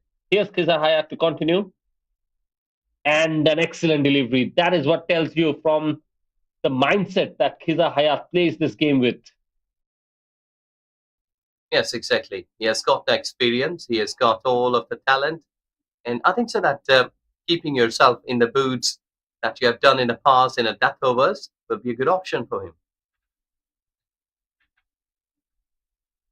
Yes, and after that, he's done a good job to keep one Muhammad Azam on strike. Crucial dot delivery. So just 2 more deliveries remaining, and this is turning out to be an absolute gold when it comes to the death overs from Khiza Hayat. Here comes the delivery, a chance really, but he'll pick up one more. And now he's really just prolonging that lead with that wicket. And Khiza Hayat picks up yet another one. But he's not celebrating in that way, because if he will be getting something, it's a no ball. I think so. That's why he was not celebrating, because he's popped up on the, or there at the popping crease. So no ball, and he couldn't get the wicket. Yes, for a moment I thought that was dipping for the batter, and umpire on the leg side has decided that it was over the waist. So great decision there, because for a moment we thought that maybe it is Kiza Hayat who's been minimal in terms of the celebration, and that is the reason why he was not jubilant. Nevertheless, it's been a good over still. In spite of that no ball and the free hit, it hasn't costed the Reds too much. It's just that Kiza Hayat has missed out on an opportunity. He'll have one more go, one more delivery remaining now against one Muhammad Azam. And this time, Azam plays it down the ground quite nicely and bisects the two fielder beautifully. This is crucial runs. So that extra in the end has costed the Reds a 4 to finish, and 19 overs done, 132 with the loss of 8.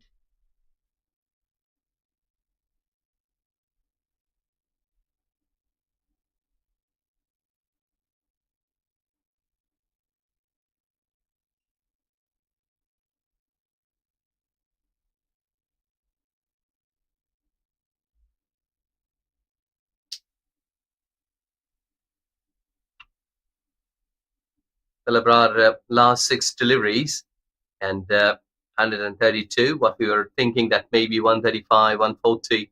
So I think so that Sherwin should be playing the most number of deliveries or the maximum number of deliveries here in the last over. And there may be a chance that Arif can get a wicket, and there may be a chance that there will be another 20 plus runs against him. Yes, Sharvin will be just trying to go after everything. He doesn't really have to think of singles and doubles here because his partner out there is one Mohammad Azhar. He's shown us he can bat, but it will be Sharvin truly just to get as many as he can and starts off with a loosener. Dispatches it towards the leg side and crucial runs for the Blues here. What a shot from Sharvin. Yes, another good start of this over, Arif. I think so that he is just trying to do extraordinary sort of pace, and that's why he just forgot his line there. And this is so easy for the batter like Sherwin, who is already among the runs, 17 deliveries he played for those 30.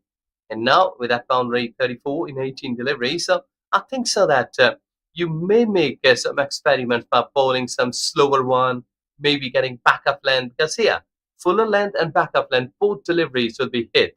So third option, just go with some slower paced delivery, slower one, and deceive the batter.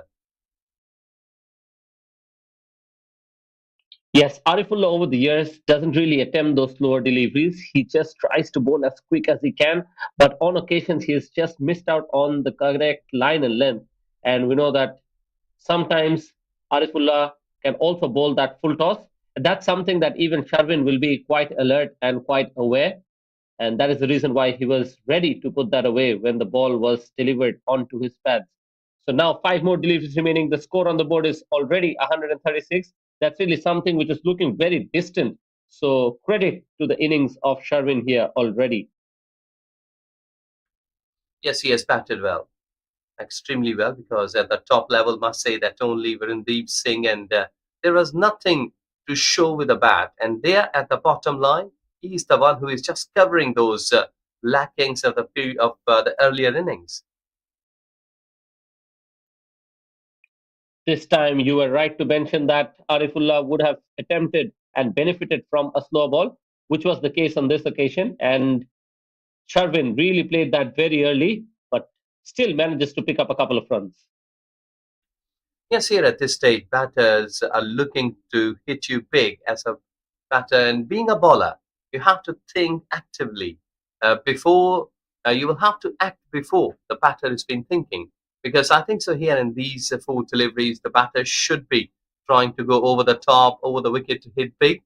So I think so that backup length and fuller, these will be the not options to deliver, but slower deliveries may be rewarding you with lesser number of runs and a wicket. And thickish outside edge this time, but the ball has landed safely.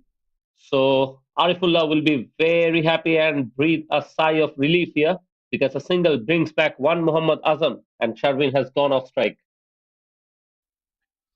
Well, sometimes if luck is not working with you, maybe something like outer edge or maybe thin edge down the leg side towards fine leg and third man may lead to the boundaries. So Arif should be more careful. Don't go down the leg side or way towards offside. You will have to keep the ball straight in front of the wickets. A good looking shot and equally well fielded at cover. So that's the job that one Mohammad Azam needed to do. He brings back Sharvin Munandi for the last two deliveries of this over. And I think so that Sherwin should try to hit as big as he can. Though that if he lost, if he will be losing his wicket here in this stage, you can't blame him because he has dented the bowlers well. He has played more than run a ball, like 37 in 20 deliveries. So I think so that going down the hill, straight down the hill, will be a good option for him to hit big. And this is connected, but the fielder at long off has to do some work. There is a misfield. It is a wet outfield there. So a couple of runs will be taken, and Sharvin will be on strike for the last ball. Arifullah has his work cut off. He'll be eyeing for a good delivery, and Sharvin, on the other hand, will want to finish with a flurry. Yeah, so let's see that how good he will be bowling that last delivery of this inning. Because as a bowler, I would love to see slower one because here Sherwin will surely try to hit you big. It's a good time to get a wicket by deceiving the batter.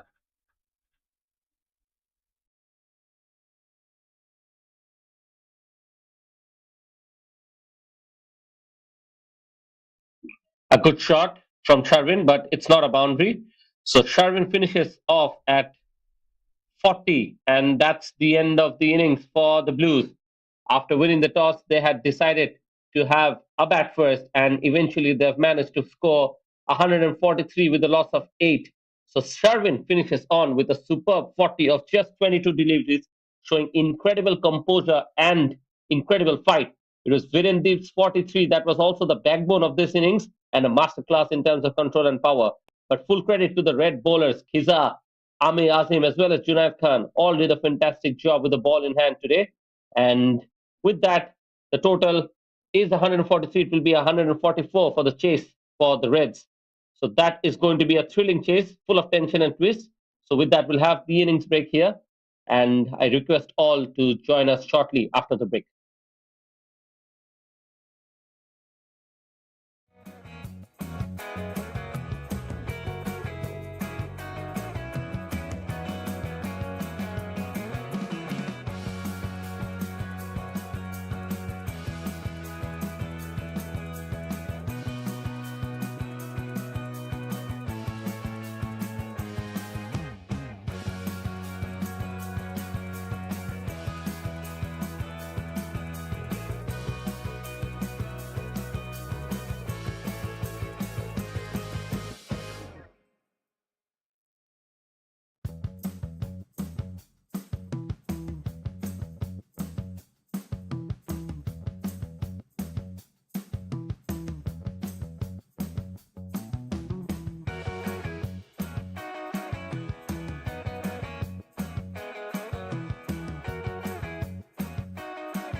All right, then, we're all set for the chase.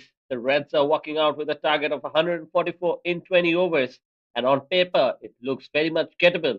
But let's not get too high. This is not going to be a walk in the park. Batting has looked quite difficult out there today. The surface at UCAM has been a little bit two-faced. It's been a little damp early on, and there's been just enough in to keep the bowlers interested. Timing's been quite tricky, and stroke play hasn't been fluent. And the blue seamers will know that if they can hit the right areas, they can turn this into a proper left Russell. We are seeing that Rizwan Haider is starting with the new ball as often as we have seen, and this is a pitch which will give him a lot of opportunities. And look at that excellent delivery to start things off for the Blues there. And definitely the Reds have the firepower. They've got experience at the top, stability in the middle, and form on their side. But this bowling unit, you can't really take anything away. You know that someone like Aslam Khan really tries to play that aggressive role up top. But now with the ball not quite coming onto the bat, it will be quite interesting. So we're in with a contest between bat and ball. And with that, I welcome Izaz.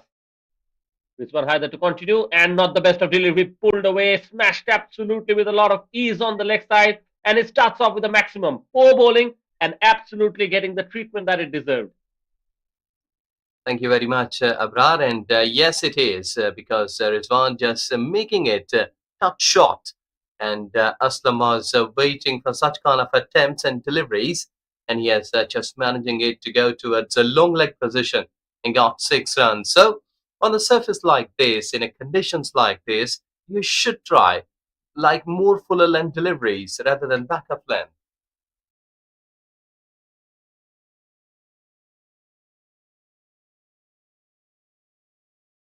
A solid comeback by Rizwan Haider, and looks like he's not backing away from a fight here. But we have to give credit to Aslam Khan. He starts off with real intent, and on that previous delivery, you saw him picking up the length so early, and he rocked back into position and absolutely nailed it. So once again, Rizwan Haider looked a little bit confused, but right now it looks like he's bowling to a plan. In spite of conceding that six, he's come back quite nicely. So good statement between bat and ball, and Rizwan Haider to continue. Short pitch once again, and Aslam Khan plays it on the leg side. This time there is protection. It will only be a single. Yes, he's trying to test him with the short pitch deliveries, whipping up from the good length areas. And Rizwan has got the ability, the way that everything is happening in the center since the start is these things may happen like 4 deliveries, 7 runs already, 1 6. So they must be looking and eyeing on the boundary. And for the first time today, Rizwan Haider starting to bowl to Adishli. Here he comes with his typical round the wicket, and this time top edge, but that will go over the top of the wicketkeeper, and umpire signals a boundary. Yes, a good one. 10 runs in terms of boundaries, a single. So I think so that the way that they are batting here in the very first over, they've been in the mind to attack on the bowling. And I think so that the power play will be a best option to get like 50 plus runs here for the Reds.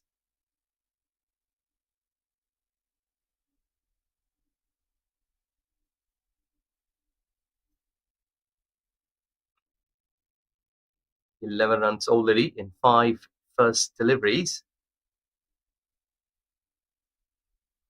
Down the leg side, we've got fine leg patrolling at the boundary, but Indeed Singh will be a good option to bowl in the power play over. So first over has been done. It's 12 without wicket.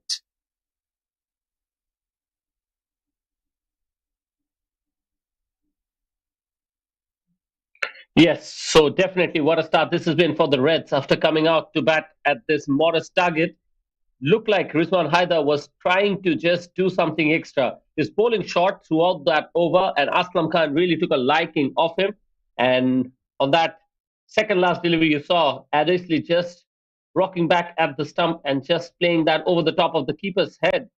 So a good start, definitely. And this is not exactly what the Blues would have wanted. They need their talisman, Rizwan Haider, to really start picking up wickets at the front. But here comes the captain, Vijay Unni, with the new ball from the other end. He's also among the wickets and has done pretty good job in the past. Yes, you can see a similar sort of shot that Aditya has attempted earlier on, and this time Vijay Unni picks up his man straight away with the first ball, and a big moment. It was trying to be aggressive, but right now Vijay Unni has picked up the wicket he wanted to. Well, that was a miscue hit. I think so that he just lost his balance, Ilyas. He was just trying to go over the top somewhere up into the sky for a big shot, but he couldn't control his balance and his shot was not perfectly played and lost his wicket on the very first delivery of the second over. And I think so that spin really works here earlier on, that if you're in the power play. Yes, traditionally we've seen that the faster bowlers like to operate during the power play, but Vijay Unni has so much of experience at the since the very start of his career. I think he has been groomed up with being entrusted with the new ball in hand, and he controls that very well. And as often as we have seen him getting the goods when it comes to getting up wickets with the new ball. And right now it's 12 with the loss of one. And just like that, he's already picked up that first wicket. With that, in comes the tournament's highest scorer before this match, Mohammad Haziq Ayman. And he has his work cut off here. The target to be chased is not so big, so they can afford to build on a partnership. And you think is us that what they will attempt here is to get on as much as they can with the power play? Yes, they should be attacking on the bowlers because just one wicket down, not been a big call. I think so that they should try to attack on Vijay, the way that he is overcoming them, not to settle him down and try for a big hits.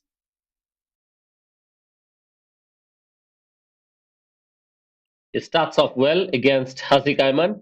Just having a look at how Vijay Unni is going on in this damp sort of a pitch. But I think the right man for the job is definitely going to be Aslam Khan. But looks like Haziq Ayman is not going to wonder, and a drop catch after that post out with the ball in hand. This is going to be very costly. Rizwan Haider is finding his rhythm out there in the field today, and not the best of start from him. Well, Rizwan really a senior pro, and I think so that here, while taking that catch, he just kept his hands very hard. He was on the move, and he couldn't bring his hands back into him while having that catch. That's why that ball has popped out. Yes, Aslam Khan is not going to die wondering. He has smashed it on the leg side, and that has got miles into the deep. What a big hit this is! Excellent. Well, you have heard about insult added to the injury. This is exactly the spot that before the first delivery, we had a drop catch and now it's a mighty six. So it's a kind of surface that who gives and supports to the brave batters. And I think so that it is really good batting. Very fast delivery, a wicket. And then we have got the 7 runs. It's a good attack in cricket from the batting line. Yes, Vijay needs to be away from the hitting zone of Aslam Khan here because so far Aslam Khan has just gone at it in one sort of a fashion, and that is just to go after the bowling. So he hasn't tried to rotate the strike yet, and Vijay only has one more delivery remaining. We'll have to see if he goes after him, but he doesn't. So a good stop to that over. Eventually, 2 overs completed. It's 19 with a loss of one.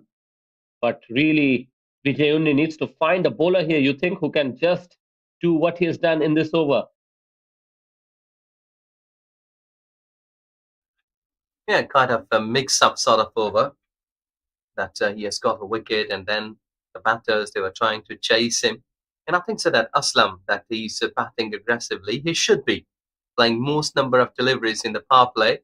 His bat swing is perfect. He's having some great hand-eye coordination. So I think so that he should be playing most number of deliveries in the power play. Yes, and with that, we're seeing a change in the bowling as well. So looks like Vijay Unni has just observed that it is the spinners who are having a better day out there. And after the first over, you're wondering if Rizwan Haider will be allowed to continue. So looks like he's asked to stop, and Virendeep Singh has been brought into the attack. Before this game, he was the tournament highest wicket taker, and in this innings, we saw that Hisa Hayat has already overtaken him. So he has his work cut off individually as well as when it comes to achieving something for his team. So a lot will rely on how Virendeep Singh goes on. And for the first time, Mohammad Haziq Ayman today will be facing Virendeep Singh here. That being said, here's the first ball and starts off well. Well, Virendeep Singh, he has got the ability to break the partnerships because he's a tall bowler. He used to leave the ball from the height. That may be a plus factor for him in deceiving the batter.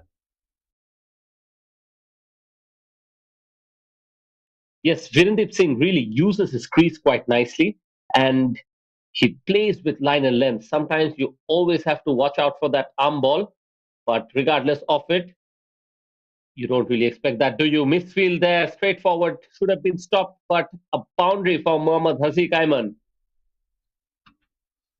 I think so that such kind of attempts should not be there because I think so. If one step forward, that would have been a good catch. The way that the ball has gone through the midfield, before that, we did see that Rizwan dropped the catch, and now there is a sort of a misfield, and these are not the things when you're having a low target to defend. Yes, this time Thickest Edge in the air once again, not in full control, but looks like the Reds are just trying to go after the bowling here, and on occasion they've gone aerial, but so far fortune has favored them. Yes, it's always with the Braves, and I think so that both these two batters they are trying to be brave in the center.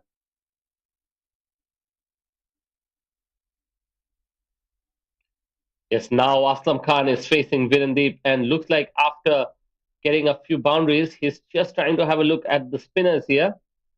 Right now, so far, he hasn't looked quite himself when it comes to facing spin.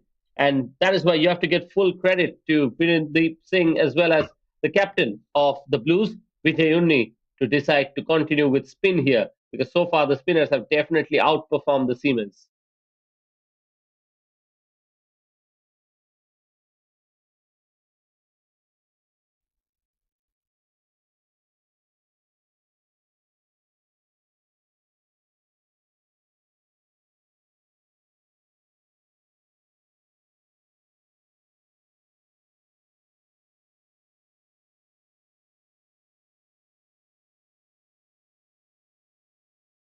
And Vijay Unni started the over, and he's been greeted with another maximum. This time it is the in-form Mohammad Haziq Ayman who had no hesitation to just accept that invitation, and he fully obliged.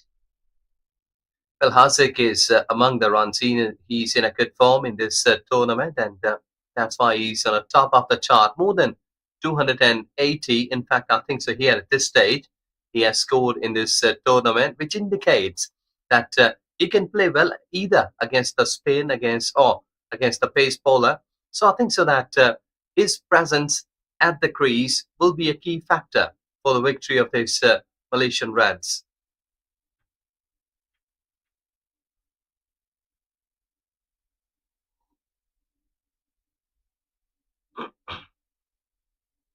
Yes, it has been difficult going for the bowlers straight away from the word go. And once again, this time over the top of the inside field in terms of the point fielder. And it is just stopped before reaching the boundary. Hamza does well. But once again, we are seeing that the batters are not shy to just express themselves. And I think so that they shouldn't be because there is always a chance of rain that if you have got a cloud cover up into the sky, so you should be ahead of the past score because it's a final game.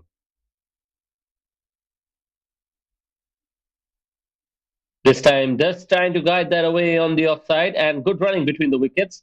But so far, the fielding hasn't really been up to the mark for the Blues. Yes, it should be because here, if you're playing any single game, like in league games, in the finals, you have to give your 100%. And this time it is Aslam Khan. He has smashed it once again down the ground, and this time just a couple of bounces when it reaches the boundary. So another 4. At this time, Aslam Khan just joins Haziq Aiman. Yes, that ball was pitched in front of the face, and looking on that surface, you can easily manage to hit it over the top because there is no spin. And Vijay, his ball is keeping very straight, and it was into the slot, into the box, you may say, for the batter, and who has hit that one perfectly. So, looking onto the card, it's 13 runs already, and run rate has jumped up to 10 runs per over, which is showing that Reds wants to finish this bit early today.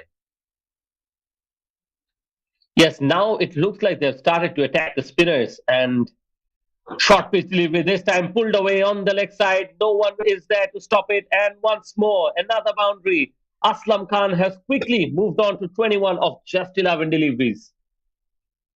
Excellent. 2 boundaries, 1 6 has already been hit, and we are into the 4th over, still 1 delivery to go. And this is where that you disturb the bowler. And the way that Aslam is batting, he has truly disturbed the line of the Vijay's bowling, and that's why he's making mistakes. Yes, we know that it's very crucial for the spinners to have a good day. And once again, this time, a thickish inside edge and to rub salts to the wound, like you mentioned before as well. This will cost them. These are crucial runs. And regardless of how they come, Aslam Khan will definitely be happy to have picked up another one. Yes, exactly. This is pure luck. That ball was good enough and getting inside edge. Still, he's watching on the bat and going down to the fine leg boundary for a 4. And look at that bottom, 3 boundaries in a row. That is pretty expensive over. What an absolutely solid start this is for the Reds then. It's 45 for 1 after just 4 overs. And the openers have done a good job. And since the fall of the first wicket, Mohammad Haziq Aiman has continued in that merry way. They have mixed aggression with absolutely perfect shot selection as well. And they've capitalized on the loose deliveries. It's Virendeep Singh. His first over went for just 5 runs. But it is his spell that will be very crucial now, especially because Vijay Unni has also been taken apart. Haziq Aiman is on strike against Virendeep, and he tries to play that down the ground. The ball is rolling away to the boundary, and it is watched by the fielder. Once again, this time it is another boundary off the bat of Haziq Aiman. Yes, importantly, they are trying to keep the ball low. The way that previous shot was hit by Haziq, he kept the face of the bat towards land and soil so that he will be in a position to hit the ball all along the ground, which indicates that they've been playing with sensible mind. That a boundary here may be that you can attack on Virendeep Singh, but he's really a class act bowler. He will not allow you to hit a couple of boundaries on the next 2 or 3 deliveries. And this time, just trying to create a little bit of a room on the offside for Haziq Aiman. But Virendeep Singh will feel lucky that he could not bisect that field. So a dot ball, a crucial dot ball. Very close to that 50 runs mark in 5th over. A beautiful arm ball. That is the delivery that has often resulted in a wicket for Virendeep Singh. And Haziq Aiman perhaps was just aware of it, and he defends it nicely. Tricky sheds this time, and once again the ball is racing away. So it's been quite unfortunate when it comes to the Blues in terms of the luck they have had today. But this time it doesn't reach the boundary, but 2 runs. So 1 more delivery remaining, and so far 6 runs have come off this over. Haziq Aiman on strike to finish. And about 50 up there for Reds in 4.5 overs. So with that, once again, played down the ground and just away from the fielder at mid-on. So what timing and what absolute precise gaps in the field that are being found by Haziq Aiman here. 5 overs completed. It's 55 for 1. And just look at that shot. Absolutely no rush. Always knew where the fielders are and perfectly placed away from him. Yes, exactly. That's an excellent batting. And the required run rate has come down to 89 in the double figures, which indicates that Reds, they've been batting superbly 10 runs per over. In fact, it has gone up to 11 runs here at this stage after 5. And hope so. The way they are batting here in the centre, Aslam Khan and Mohammad Haziq, both batting on 25. And look at those deliveries. And they have played lesser number of deliveries and played maximum number of runs. And I welcome to Mr. Amin in Combox and hope you're enjoying these boom boom shots. Amin? Absolutely. Fantastic start from Malaysia Reds. What an innings from these two champion batters. Look at the stand and deliver. That is brutal from Aslam Khan. He is known for this pollard kind of innings. Look at that. Replay. Yes, exactly. Slightly backing away. And every fielder can only see that ball going to the boundary line for 4. This is excellent batting. And I think so that so far the attacking cricket has paid off to the red.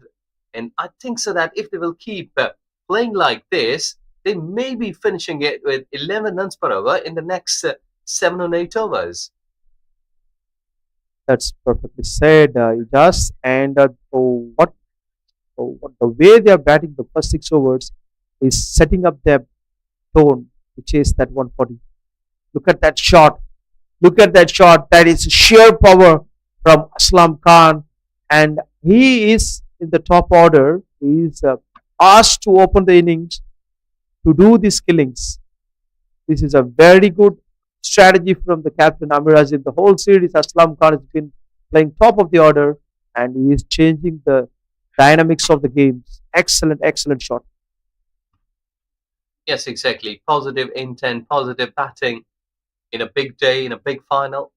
And I think so both teams, they will remember that this is the day when weekend is coming up and we are going to play in the big game final. And 63 with a loss of 1 wicket, which indicates the equation is favorable for the Reds here. But what Blues can do here, that they will have to keep a slight bit of changes in the bowling. Because the way that these two batters, they are batting aggressively, they can't stop them. So change of bowling may work for them. It's a valid point, Ijas. And as of now, they have stolen the game away from Blues. That's my thoughts. But anything can happen. Blues have loads of experience behind the bowling lineup. And a couple of wickets in the middle, maybe in the next 2 or 3 overs, if they manage to pick 2 or 3 wickets, then the equation becomes suddenly shifted towards the Blues. We have seen that multiple times.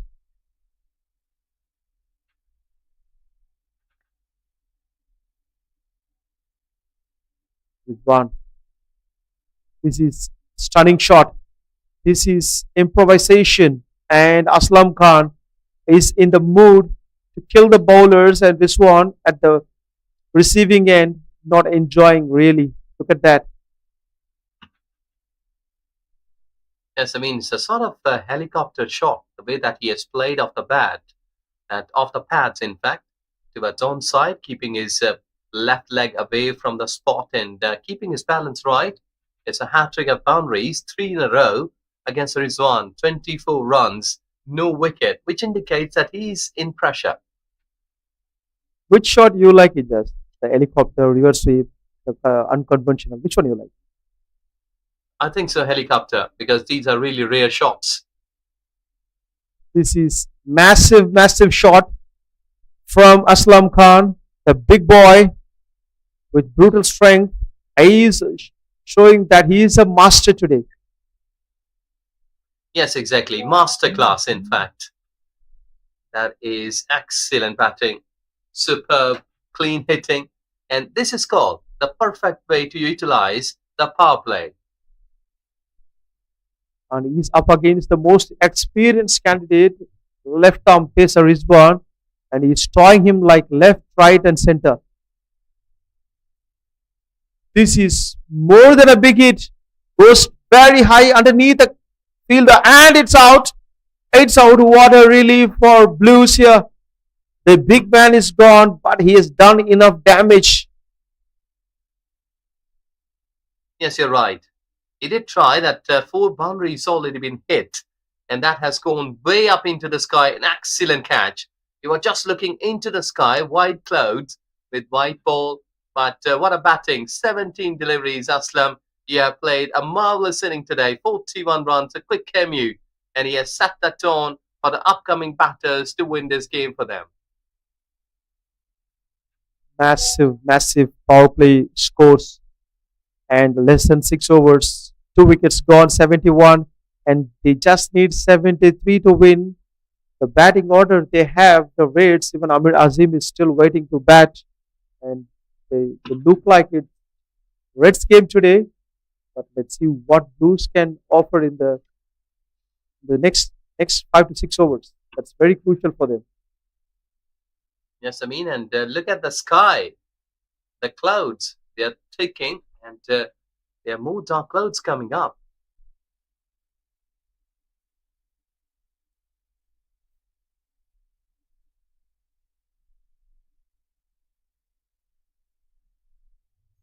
Little bit. It's not raining. That's a good news. And the way Reds are batting, it looks like they don't want to prolong this game for a long time. They just want to finish it as soon as possible.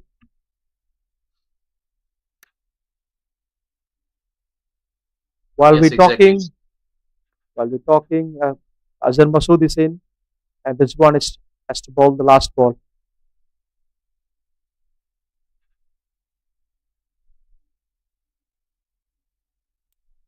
Last ball of the power play.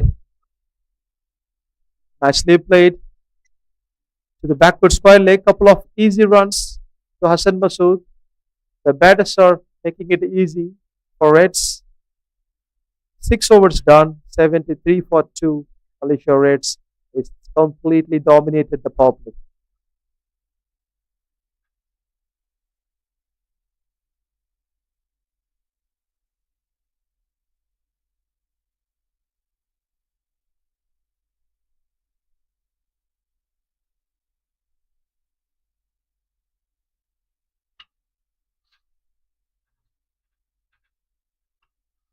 Well, spin will be a good option as pacers, they've been badly hit. But when the time is not working for you, I think so that at that time, umpire is confirming for the power play has been over.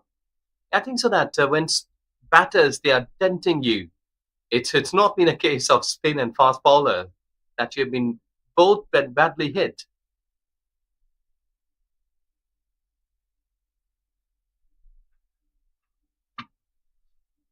You take a risk, you will get paid higher. That's what happened when Aslam Khan batting. 1 run, easy run. Akil's over. Maybe they'll try for two. No set. The runner. But Hasik Ayman and Hassan Masood. Two batters are very classical and powerful. They can score at a brisk run rate. Yeah, run rate has already been healthily maintained. 12 runs, almost two sixes in every over, which is really helpful. That if they can lose a couple of more wickets, can get like another 40 plus quickly, that will be a good margin for them.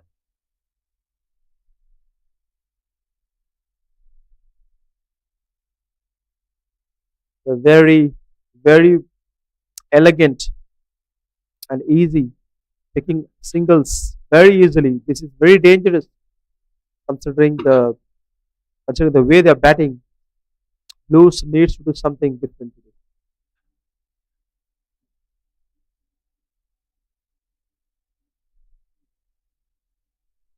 It's a perfectly played to the extra cover region. 1 run. Asik Aiman has been in his has been in a great form. Well, Hasek, though that he's a high scoring number of runs in the tournament, but he hasn't got a century. I think it's only Sayyid Aziz. I did remember that he has got a century in the game. Nicely played by Hassan Masood. There is a big miss for Blues here. Syed Aziz is not playing today. A huge dent.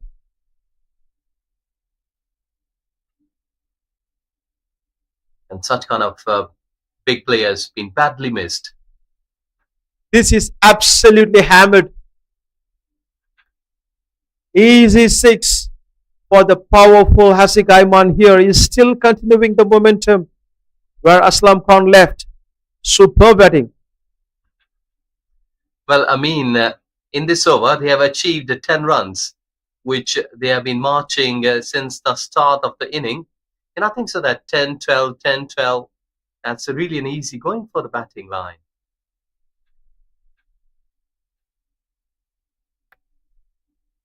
Rightly said, just 10 runs and over, chasing 140 is going to be a cakewalk for Reds. If they continue to do that for another 3 to 4 overs, they'll be easily crossing 100 in the less than 10 overs.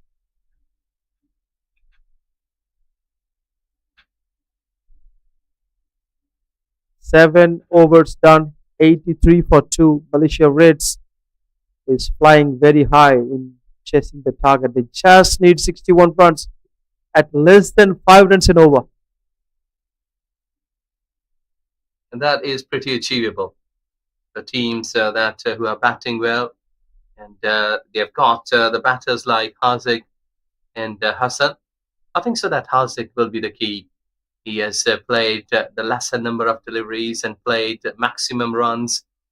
So maybe that at any stage, if you will be thinking that Blues, they have got a chance to come back into this game. 3 wickets here at this stage. Azri Azhar, you're right. Just and Azri is bowling now against Hassan Masood.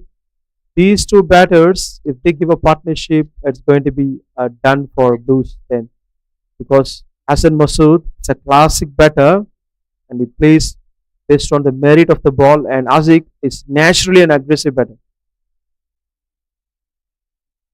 Well played and taking his own time.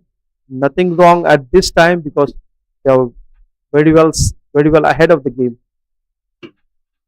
Yes, change of bowling as we enter. Normally, the batters they are finding it when the change of bowling is there, the change of pace, because before that they were batting aggressively against a good pace, and now it's a new pace. So let's see how they will be replying. That's nicely bowled by Azri. The batter is coming almost like coming towards him, but he kept it wide, completely missed it. Three dots, very positive start. Yes, 3 dot deliveries, and I think so that we had seen that these batters they hadn't allowed the bowlers to settle down, but here 3 good deliveries. Umpire said it's wide. He's trying to do the same thing, just lost his control this time. That happens. He has got one slip there. I think so. That's why he's just trying to get the ball away from the left-hander. That he wanting him to chase by keeping the ball away from him. But this time he has gone way towards offside or wide. Very controlled bowling here by Azri. And Hassan Masood is not taking any risk here. He knows that he is very good. His team is very well balanced at this stage and very cautiously playing Azri. Yes, he should be more careful because they have got 2 more deliveries in the server. Should play sensibly. There is a difference in the bounce that is troubling Hassan actually, and also the line, one coming in, one going out. That's a little bit confusing for Hassan Masood and pretty challenging for him to face Azri in this over literally, and he's struggling. I could see that. Let's see how he finishes this over.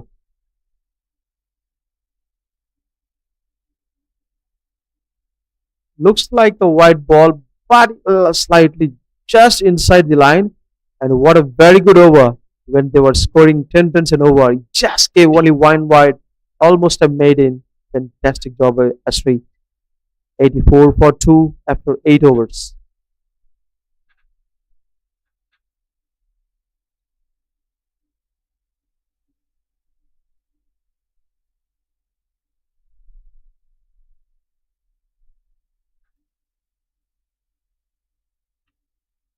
That was a really good over that Muhammad Azhar has delivered a fast one, and overall it's eighth over of the inning.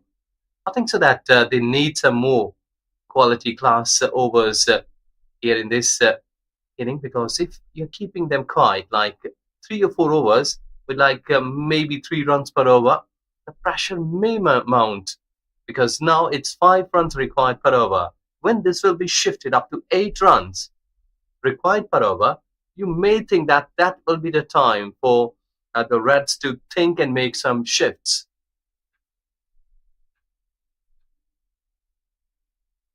Valid point here by Jas. Nice bowling, Virendeep Singh. What a lovely shot. Coming down the wicket. Only one run. Field is kept.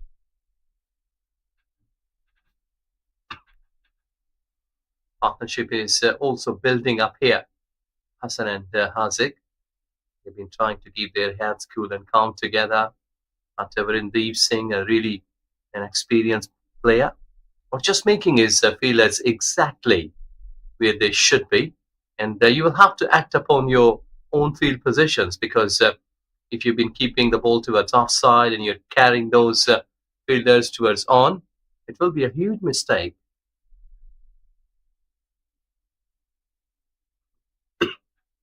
Nicely played.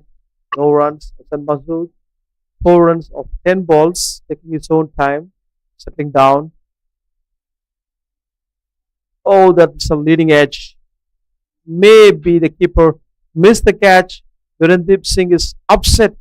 How did you miss that? But that's the keeper's that's the keeper's choice. Yes, exactly. The way that he responded was really aggressive, Virendeep Singh. And I think so that they require wickets here at this stage. They should be keeping everything which is coming to them.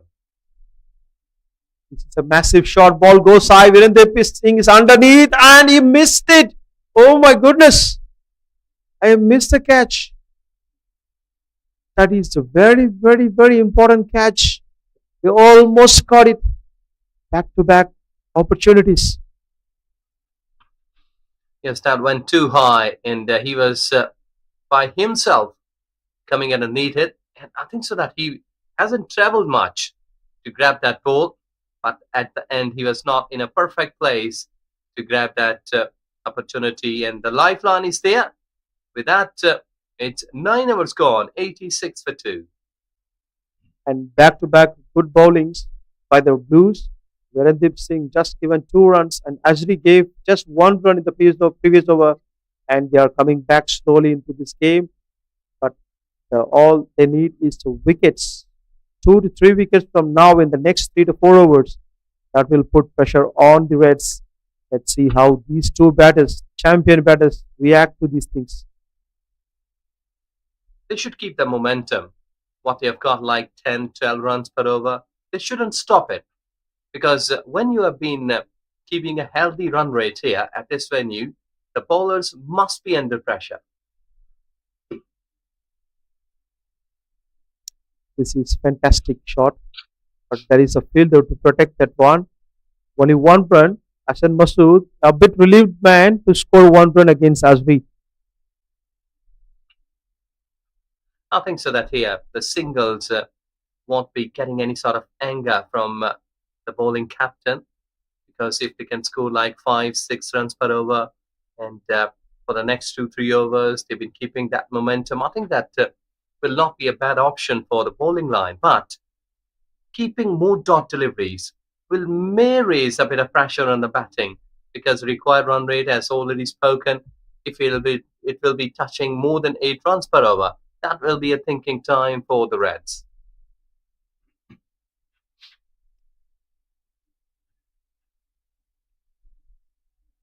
Runs are flowing now. Back to the momentum here for the Reds.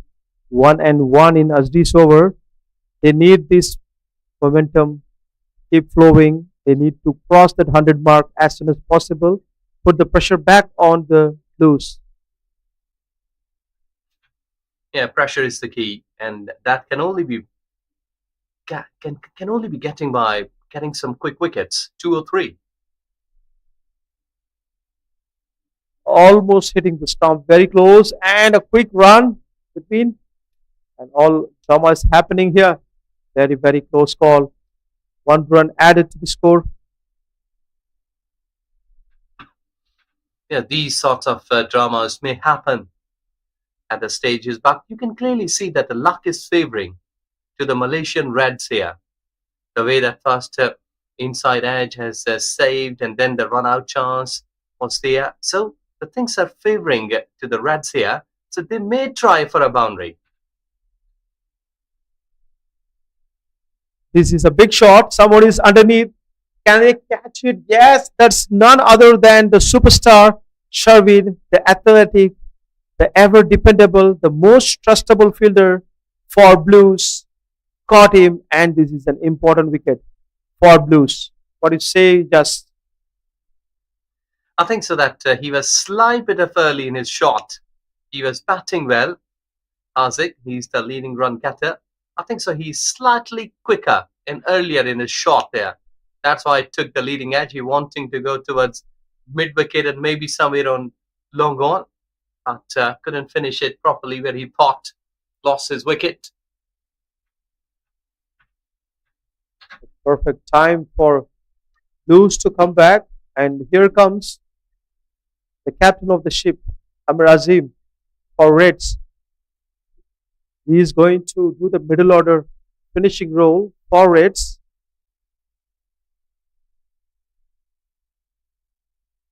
Some drinks have been served. Looks like it's a drinks time. We'll resume shortly. Thank you.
You're, when you're back after the drinks. Mohammad Azri has to bowl a couple of balls here to finish his second over. It's very economical in his first 2 over spell. First over just went only one wide, almost a maiden. Second over just 3 runs given, and they slowly trying to pull the strings back, adding pressure to the opponent. 3 wickets picked up, 89 runs. Well, here at this stage, 89 for 3. Reds, Blues were also 71 for 3. So there is not much difference between the efforts of both teams. That was a big swing from the captain Amir Azim. It looks like Mohammad Azri has a unique angle which is not allowing the batter to cut the ball, and also he is producing different bounce that is disturbing the batters seriously. You can see the ball keep beating the bat again and again. Something special.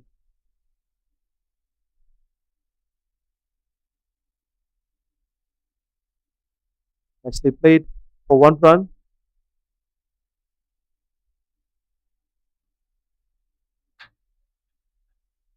With that, Azri completed his second over, just 5 runs given. One wicket picked up, beautiful bowling, and very needed, very much needed for Blues. 90 for 3 after 10 overs. Malaysia Reds just 54 runs needed in the next 10. With that, let me invite Abrar Hussain, a co-commentator, to join us. Hi, Abrar. Thank you so much, Amin. And right at the start of the ninth over, we're thinking that Reds truly have all the momentum with them. But truly, with that wicket of Haziq Ayman, it was a big turnaround. Now there is an opening that the Blues can really start to exploit.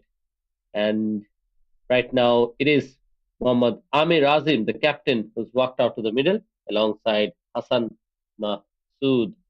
But the thing is, both these batters are quite classical in their approach. At the moment, just 54 needed in the next 10 overs. So, how do you think they can go from here? Should they play aggressively or they should just spend their time and play with soft hands? That's a good question, Abrar, and one run taken in between from Amir Azim. And my suggestion or my I see this game as they should keep rotating strikes and try to build a partnership for at least 20 to 25 runs from here with a good partnership, not being so aggressive. That's my point. Yes, realistically speaking, if they just go on at least 5.39, that is the current required run rate. And that's something that is quite comfortable if you ask for these two batters to just go around with, because they don't really have to play at 100 strike rate. So really, they should just try to play with soft hands and get the singles, and then it should be very much manageable. You're right about the approach, but on the other hand, I think if a wicket falls here, the Blues will truly start finding themselves back in the game. Well said, Abrar. And the wicket will fall down, high chance if you play too aggressively. That's the reason I said singles and doubles will be a defensive way of playing the game. And you don't lose wicket. That is like 9 out of 10 times. You don't lose wicket when you play proper cricket. Okay. So, for if you ask me, and Reds have all the chance of winning this game from here if they play proper cricket. Yes, definitely. And Amir Azim is probably not listening to us up here and is trying to play those shots aggressively. And until now, we've seen him attempt that slog twice. This time he connects, but a thickish edge that goes all the way towards third man. Good captaincy by Vijay Uni here, and he brought himself back. He was pretty expensive in the first 2 overs. Now he's bowling against a left armer. Very solid bowling. Finishes with a dot here. 11 completed its 94 with a loss of 3. And if you can see, at the start for the Reds, there was Aslam Khan. He scored 41 of just 17 deliveries, two sixes, and seven gorgeous boundaries for him. And then it was Mohammad Haziq Ayman, 35 of 25, with two sixes and three boundaries. But since then, if you look at what the others have done, Elias has scored 5 of 3, Hassan Masood so far 8 of 14, and Amir Azim 4 of 7. And on the other hand, also the extras, just a single wide. So that really shows that the Blues are really trying hard. It's just that the Reds went all guns blazing and picked up a boundaries and as well as a few maximums in the process of the chase. But other than that, you have to really say that the Blues were really trying to just keep it tight and just bowl economically. Now with the two batters out there, they can really try to create some pressure and find themselves back in the game. And truly saying that Aslam Khan and Haikal, they demolished the opponents, the Blues, and they set the platform so that these two batters have the cushion to play slowly. A big swing and a miss, and asking for out. They said not out. Bowling good. The bowling is really good for Blues. They're coming back into this game, not giving easy boundaries, tightening the screws. Yes, and so far, what's been quite unfortunate for the Blues has been the fact that Rizwan Haider hasn't really clicked. His 2 overs went for very expensive 30 runs. Although he picked up that wicket, but 15 economy is something that's going to worry the captain of the Blues, Vijay Unni, that who can be that other fast bowler that he can rely on, because at the moment, Vijay Unni has already bowled 3 overs, he's gone for 32, and Virendeep has also bowled 3 overs for 17. So two of the main spinners of the Blues are almost done with their spell. So this is going to be quite a wanting kind of a situation for Vijayuni to find that other bowler who can pick up a wicket here. Valid point, Abrar. You put the right point over there. And also they have Sharbin Muniandi who can roll his arms and he can give you some solid bowlings. But this is going to be challenging for Blues if you ask me. They miss Saeed Aziz badly. Definitely, not just with the ball in hand, they've missed his services with the bat up top because what what had bothered them early on in this innings is the fact that Ahmed Zubaidi and Hamza could not really give them a good start. And now they're also missing his services with the ball because his medium pace would have been very influential here. While we're talking, they took a couple of runs and they're marching towards 100, just 2 runs short of 100, and they'll be more relieved to see the triple figure on the board. Yes, at the moment, just 46 needed. So if they play cautiously, they should be able to get it quite easily. And look at that. Hassan Masood played that straight to the sleep fielder. And this has been disappointing from the left hand batter. He's very elegant, he's very classy, but this is not the best day he expected himself to have at in the middle, especially given it's a final. It scored just that 11 in the end of 19 deliveries. So, really, an innings that he would not be proud of. Definitely, right from the ball number one he faced, he's been struggling today. Not that not that easy for him to bat today for some reason. And that was an important wicket. If you ask me, Akhil gave an important breakthrough because they need 46 runs, and picking up a wicket is the only way they can come back into this game. Let's say if they pick another couple of wickets, the match is on. Yes, you really saw that Hassan Masood was quite disappointed with himself. He was just shadow batting that shot, that perhaps he wanted to play that a little bit squarish. It was a touch too fine, and the slip fielder, definitely, you have to give him full credit. What a catch. Right now, in comes Nazmus Sakib. I definitely have to ask you, how do you think his form is? Given the situation, do you think he's the right man for the job? If you ask me how good is a batter, he is absolutely a fantastic batter with all the skill sets in the world. He is a very dangerous batter in the T20 format, but his form is not that great, honestly speaking. He's not make converting those tens and twenties into fifties, or not even sometimes getting out in cheaply also. But in this game, he's a very serious player. If he's there for a couple of overs and see the ball properly, I think he'll finish the game. Yes, so definitely with a batter who's just trying to find a little bit of form, I think this is exactly the right situation for the Blues to really start asserting their dominance into this game. With Vijay Unni, he's brought himself back, and now he just wants to pick up a wicket. Perhaps if he's able to pick up that of Amir Azim, they can truly find themselves in a little bit of control here. And I think the right try from them will be to just go on with Vijay Unni and Birandeep and later see what goes on because wicket here is going to be the most important thing for them. Valid point, Abrar. And look at that, they're very close to 100. It's more relieved for them if they score that 100 runs. Let's say Nasmus can do that. Properly played on the back foot, taking his own time. But he's a stroke maker.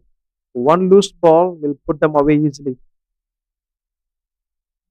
It is important for Nazmus Sakib to not just think too much of it. If a ball is there, like on that occasion, he should be able to just put that away and just rotate the strike. Because what that does is when you start playing too many dot balls, you start doubting yourself. And especially in a final, this is the kind of situation where if you allow too much of tension to get into your mind, you can play that false shot. So if you don't want to do that, always rotate your strike. This is a massive shot from the champion bat, Amir Azim. The new middle order batter is usually bats open the innings. See the way he hits that ball. Very convincing, powerful. 6 runs. Very, very valid runs. Yes, slightly short pitch and gives us the idea that Amir Azim can read the length of the ball very quickly. Quickly, he was on to the back foot and smashed it down the ground. So, crucial runs, very important because Vijay Unni was nicely settling in here and almost looking like he was going to create a few chances. But with that six, now they've finally brought the required run to just 37. So with that 30 overs completed, 107 runs for the Reds with a loss of four. And from here, once again, they should feel that it is their game to lose. And happy to see their 107 on the board. That is triple figure. That is psychological advantage over the opponents. Now the asking rate is less than six, so they have a very solid unit behind that. Even a couple of batters are waiting there. They have 80-20 now.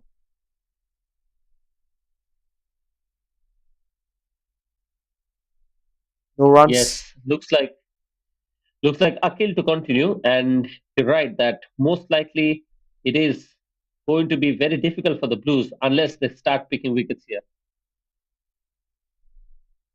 The ball goes up and straight to the mid-on fielder. That was an easy catch, and what a game it is! It's changing towards blues now. Virendeep Singh made it look so simple. It was a high catch, a lollipop for him, and an important wicket. Akhil is doing a great job for Reds, for Blues actually. Yes, Amir Azim is now gone, and you have to ask yourself, was that shot really necessary at this stage of the game? The target was quite set, and now it is quite within that reach. So, really, this is a momentum shifter. The Blues didn't have control, but now they have been handed an absolute chance. Kiza Hayat now joins Nazmus Sakib, and now the middle order is starting to get exposed for the Reds. This is going to be challenging, abroad, if you ask me. Let's assume that if Blues pick a couple of wickets from here, the Reds are in the danger zone, even though the asking rate is very less. If they lose a couple of wickets, and it's going to be causing a huge damage for them. Yes, and full credit to Vijay for trusting his spinner. Akil has done a good job with the ball in hand. He already has picked up two wickets by giving away just 14 runs. At the moment, his economy is also in the side that Vijay will be very happy with. It's just run about 6 runs. And right now, Khiza Hayat has joined Nazmus Sakib. And really, this needs to be a good partnership. And maybe it should be the partnership to see the Reds off to the home. Wonderful bowling here by Akil, keeping his head cool.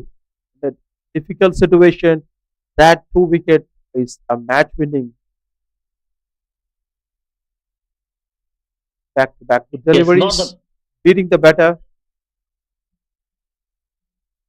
not the best of day for Vijay Unni with either bat or ball today. He did not score any runs, and with the ball, he went for 41 runs, economy of 10.25. So, captain really had to step up. But so far, he's done a good job in terms of captaincy. His rotation of the bowlers has been good, and the other players are delivering for him. Very good captaincy indeed by Vijay Oni in this game. Didn't click as a player, bowling and batting department didn't help him. But look at that, Akil's over. No runs given, a wicket picked up, maiden wicket in the 14th over. That's amazing. Picked up two wickets in total, bringing that energy back to the Blues. That's something special from Akil. And 107 for 5 in 14 overs. Malaysian Reds are looking to chase that 37 runs without losing a wicket. That is what they are thinking in the mind. I don't want to lose any more wicket from now. Yes, not much batting remaining. After this, only Muhammad Akram and Muhammad Mukri is the recognized batters. The other players will be Arifullah and Syed Junaid Khan. So really a lot relies on Kiza Hayat and Nazmus Sakib here. And of the 36 ball remaining, you think Mohammad Rizwan Haider will be asked to come back and continue his overs because his 2 overs went for 30, but he's really a bowler who can clear up the tail. If you ask me, I always trust the experience over the numbers. The first 2 overs, yeah, that was his bad time. Maybe Aslam Khan was super dominant. But considering these batters, yep, 100%. I'll bring back my best bowler. He is my best bowler, something like that. That's how I think if I were a captain. Yes, this is where the captain Vijay Unni needs to be very smart. He has 6 overs remaining. Rizwan Haider has two remaining, and Virendip Singh has one more. So, really, those are the 3 overs that he can trust in terms of experience. He needs to figure out from where the rest of the 3 overs will come, and looks like the start of that is from Muhammad Azri Azhar. It's been a good medium pacer. On that occasion, should have stopped that because since he didn't, that has raced away to the boundary. That was absolutely timed by Nasmus. I was talking about Nasmus a while ago. It's a champion bat. If you allow him to stand there, 100% sure he'll complete this game in 18 overs. Yes, Nazmul Saqib is actually the recognized batter. He's a wicket-keeping batsman who really can get on with his scoring. But as you mentioned, that the only thing we were doubting in terms of his approach is the fact that form is not with him. But this is a new day. It is the crucial final, and he has a lot of trust from the captain. So he needs to deliver. That's a wide delivery, adding 1 run to the total. Not a good sign for Blues, considering the amount of runs on the board to defend. And speaking about Nasmus Khan, and this is a great opportunity for him to compensate the missing opportunities in these finals. He wanted to prove that yes, I can finish this game. I like to compensate for the less number of runs I scored in the series. 1 run easily taken. Yes, this needs to be a very crucial partnership for the Reds here. Hisar Hayat is yet to get off the mark, but we know that even he, when he's set, can get going. So really, the Blues are hunting for one more wicket here. Very optimistic point from you, Abrar, and lose one more wicket, then the game is super close. Then this is brilliant batting from Kizar Hayat. The experienced batter has the ability to rotate the strike as well as hitting big shots. These two batters have all the abilities to complete this game. Yes, so far, even after conceding a boundary of the first delivery, Asi Azhar has bowled well. He really should have stopped that one off his own bowling. You expect in the follow through sometimes to just get a kind of feed or something. Look at that, the running between the wickets, absolutely spectacular. They understand that each run is important, so they're not giving any opportunity to the opponents. This ball, beautifully bowled by Asri, but they made sure that they need to take 1 run. Good call from Kizar Hayat, the experienced candidate. They did a great job in this situation.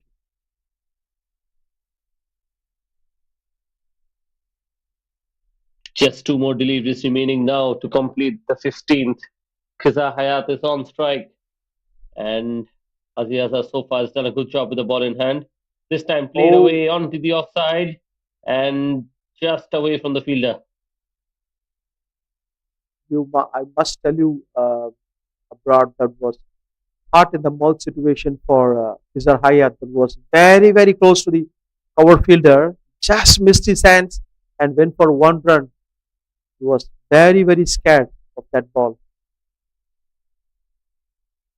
Yes, I think Khiza Hayat tried to play that a little bit in the air. You saw him opening the face of the bat, and that's something he should have adjusted, if we can say in hindsight, because that really should have been played all along the ground, and that would be safer option for him. Apart from this over, three has been really good. Look at the figures: 3 over, just 14 runs, picked up a wicket. Was really good in breaking the momentum because he was bowling against Hassan Masood beautifully well. Now he's going to complete this over. Last ball, wide delivery. Umpire immediately said that's out of the line. Let me give you wide. 1 run added to the target, 117. Now the game is getting very closer. 27 only needed. They have 5 good overs remaining. Yes, this has been a slightly expensive over when it comes to Mohammad Azri Azhar. 10 runs have already come off it. Needs to finish well against Nazmus Saqib. And much better. Nazmus Saqib will be happy that the ball did not carry to Vijay Unni there. So 1 run to finish. 15 completed, 118 with a loss of 5.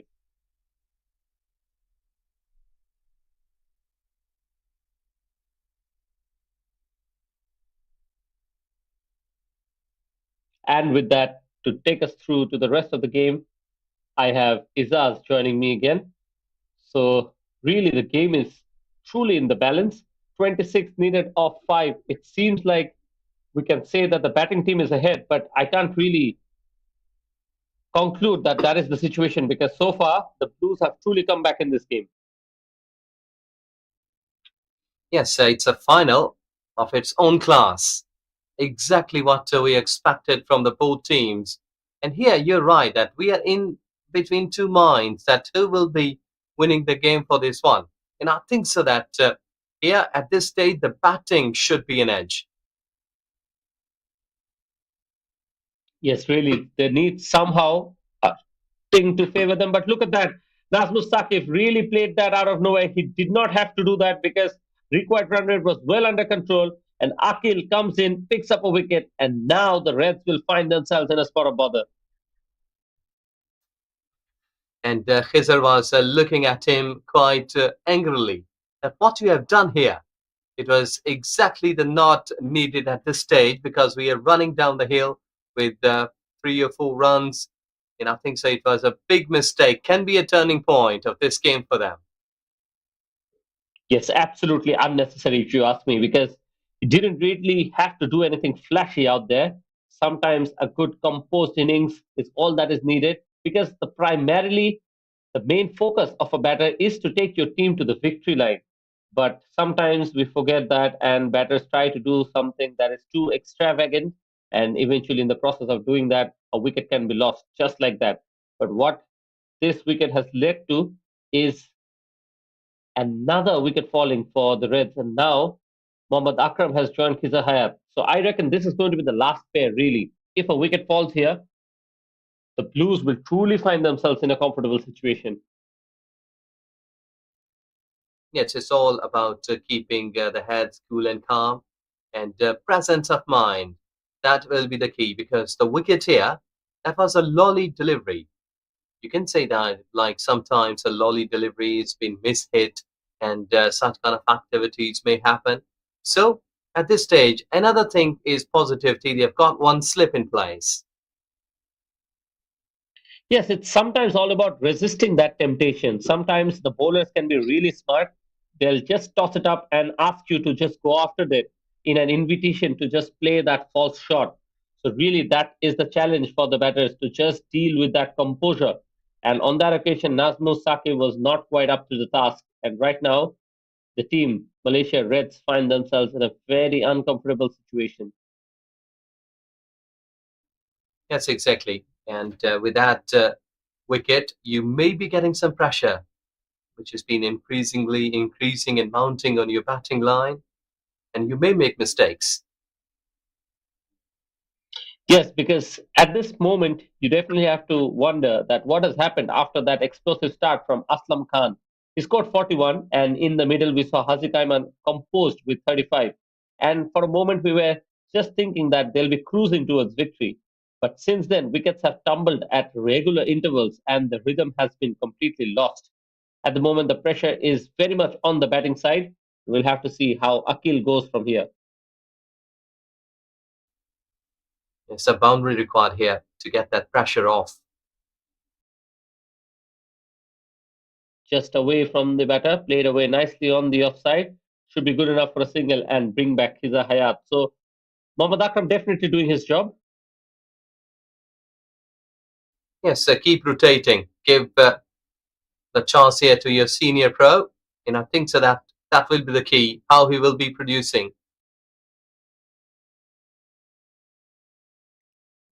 Izaz at one stage the score was 89 for 2, and then the third wicket fell. And since then it's 126. So 3 more wickets have fallen for not really much. And that really tells us how good the bowling has been. especially after that initial onslaught.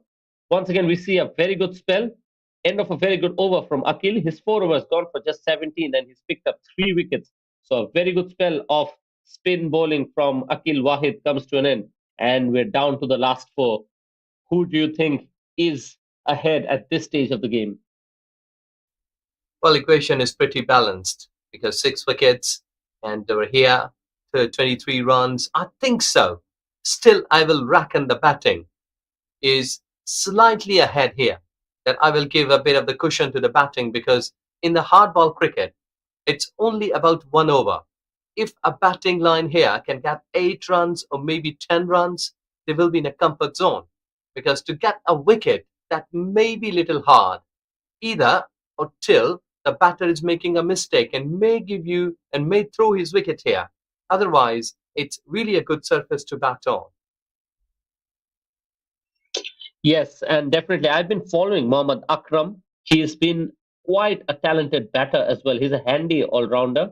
So, for his team, when he was playing for under 16 and under 19s, he really bats up the order as well. He's really someone who knows the situation and he's young, but he still understands the game quite well. So it is all about Akram and Kiza to just take them through to the finish line here. And Akram needs to be very smart. Just when we are discussing, he can't really afford to lose a wicket in the process of playing an aggressive shot. With that, for the first time today, Sharvin is brought into the attack.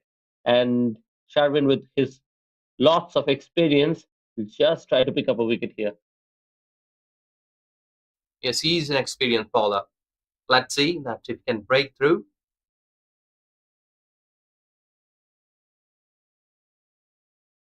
Yes, all Mohammad Akram needs to do is just rotate the strike. At the moment, the required run rate has finally crawled to 6, thanks to some very good dot balls that have been accumulated by the Blues here. And look at that. Akram really dispatches that. And just one shot you mentioned could really change the momentum and the course of this game. Shadwin Muniandi on that occasion was slightly slower through the air.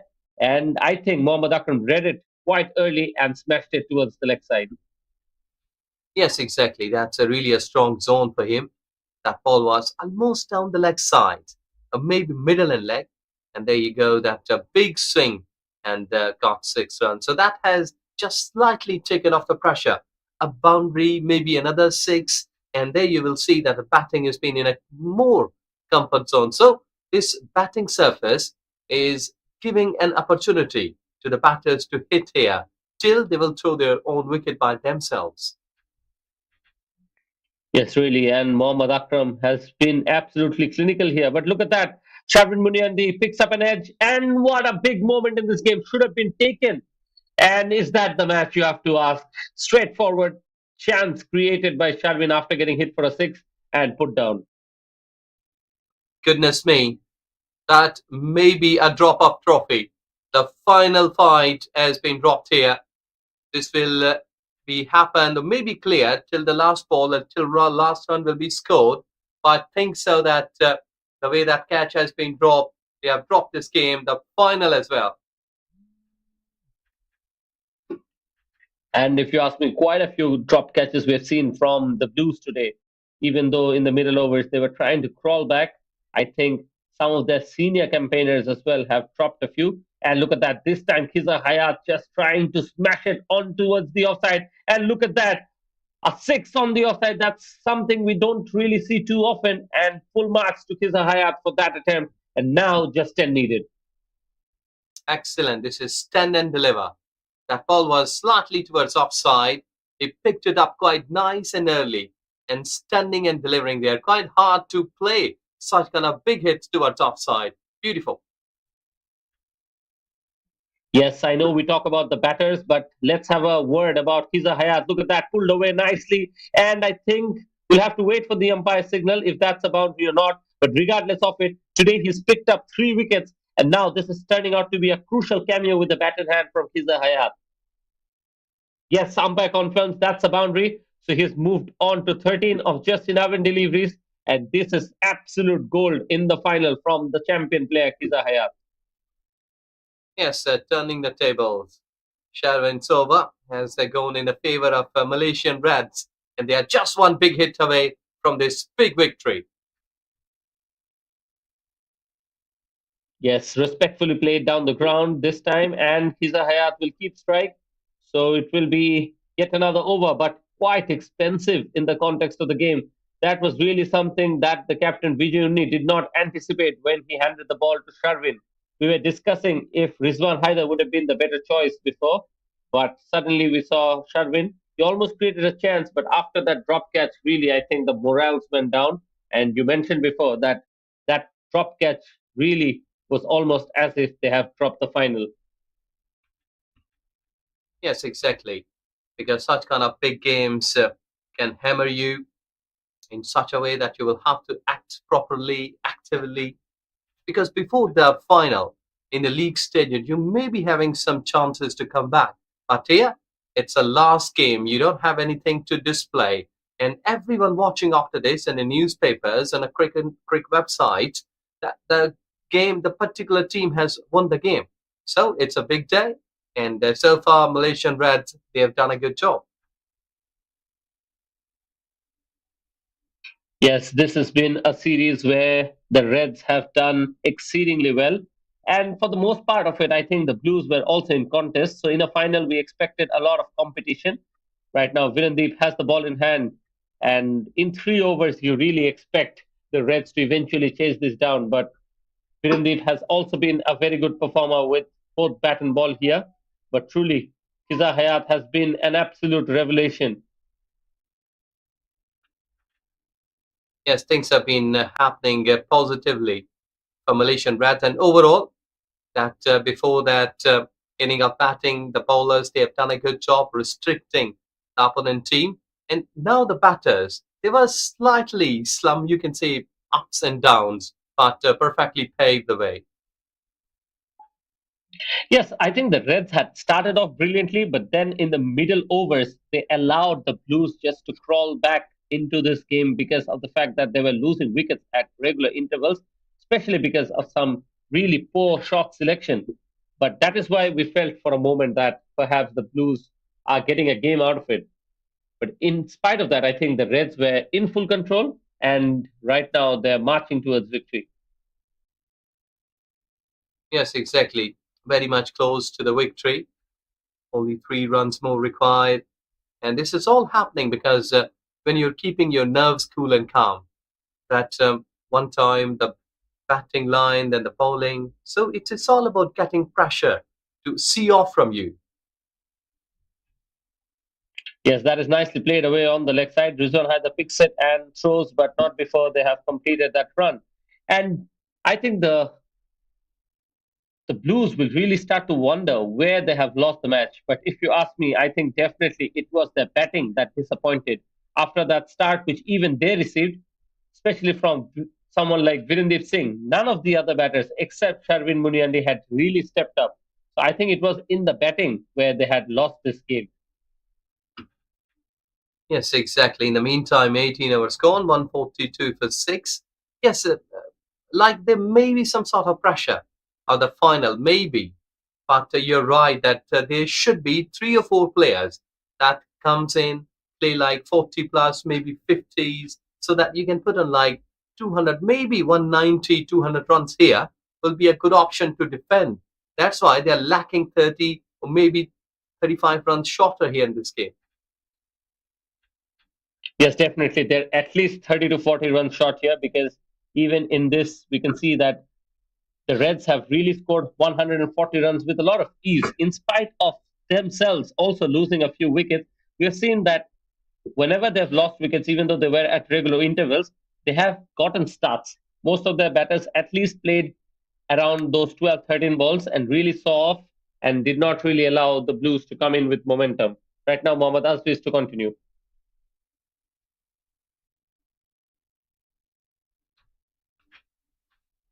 Very close, very close. Just one shot away to pick up the trophy or a cup, must say, like a performer. And all of the humor, all of the tiredness will be gone off, will be taken off after winning the game. Yes, and so far Mohammad Azri is just trying to delay the outcome. He's not allowing free runs for Kiza Hayat here. Yes, exactly. And I think so. It's a good move that if you're still trying hard, shoulders should be up, then the body language should be positive. But this time it is smashed down the ground, and with that, Kiza Hayat takes his team to victory, and it is all over then for the Blues. The Reds have done it. They've held their nerves and they have been declared the champions of this MCA T20 series. So, what a finish this is, and what a day this has been. We have to give full credit to the Malaysia Cricket Association for creating this opportunity for the players out there. From the very first ball to the very last boundary, this final really had everything.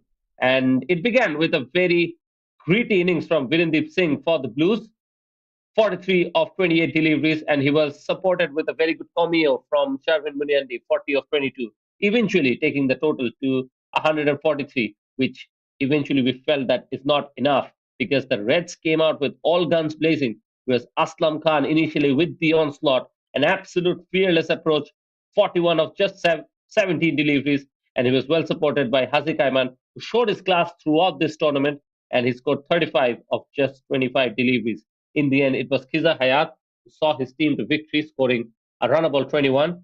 And with that, they've lost a few wickets in the process, especially due to some good bowling from Akil, picked up three, given away just 17, as well as Mohammad Azri and Rizwan picking up one wicket each. In the end, the Reds have won it by 4 wickets, and they are the champions. So with that, I conclude from here. I'm Abra Hussain with Izaz. Will be taking your leave, but the presentation ceremony will be held downstairs, and Amin will be taking it forward from there. So, thank you very much. It has been a very good tournament, and I request all our viewers to stay tuned and stay with us because the Malaysia Cricket Association will be bringing lots more in the future.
Players, ready? Hi, welcome to UKM Oval. This is a post-match presentation for MCA T20 Tri-Series. What a game we had. Malaysia Blues versus Malaysia Red. Earlier, Malaysia Blues have won the toss and elected to bat first. While doing that, they scored 143 for 8 wickets. And in the chase, Malaysia Reds have won this game by 4 wickets. Congratulations to Malaysia Reds, led by Amir Azim. What a lovely, lovely game they had. And this is the time for us to celebrate. And I'm going to introduce our chief guest, Mr. Ramesh Menon, here to give the awards to first player of the final, Mr. Kizar Hayat. What a wonderful game. Well done. 21 runs in 27 while chasing 3 wickets, 27 runs in 4 overs. Excellent, excellent performance. Thank you, Kizar. And the second one is the best batter, Mohammad Asik Aman from Reds. I would like to please get the award from Mr. Ramesh Menon, the chief guest. The whole series he played really well. Excellent, excellent batting performance. Very aggressive. Thank you, Asik. And the third one goes to the best bowler. Again, it's Kizar Hayat.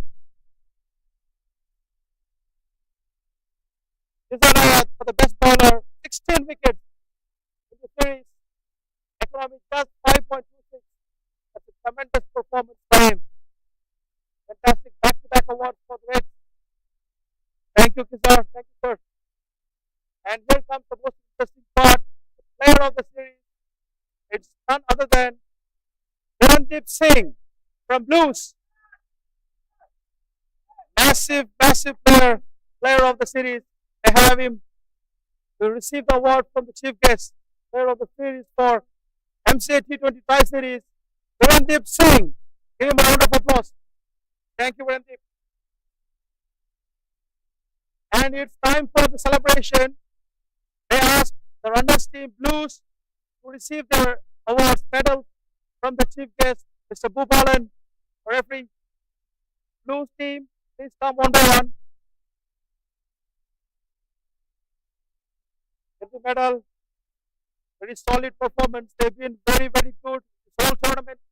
Just one miss in the finals. Captained by Vijay Uni, super athlete Sharvin, fast bowler Rizwan, Abda. They truly deserve very consistent performance all through the series. Blues simply rocked this tournament.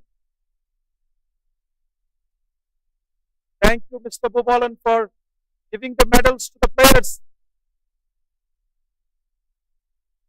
What a tournament we had. 3 teams played. Thunderstorms, Reds and Blues. Runners up is Malaysia Blues. Captain Aziz is missing today, but they played really well. Thank you, sir, Mr. Bhupalan, for providing the medals. It's time for inviting the champions team to receive the medals. I invite Malaysia Red to get the medals from the chief guest, Mr. Ramesh Menon. Thank you. One by one.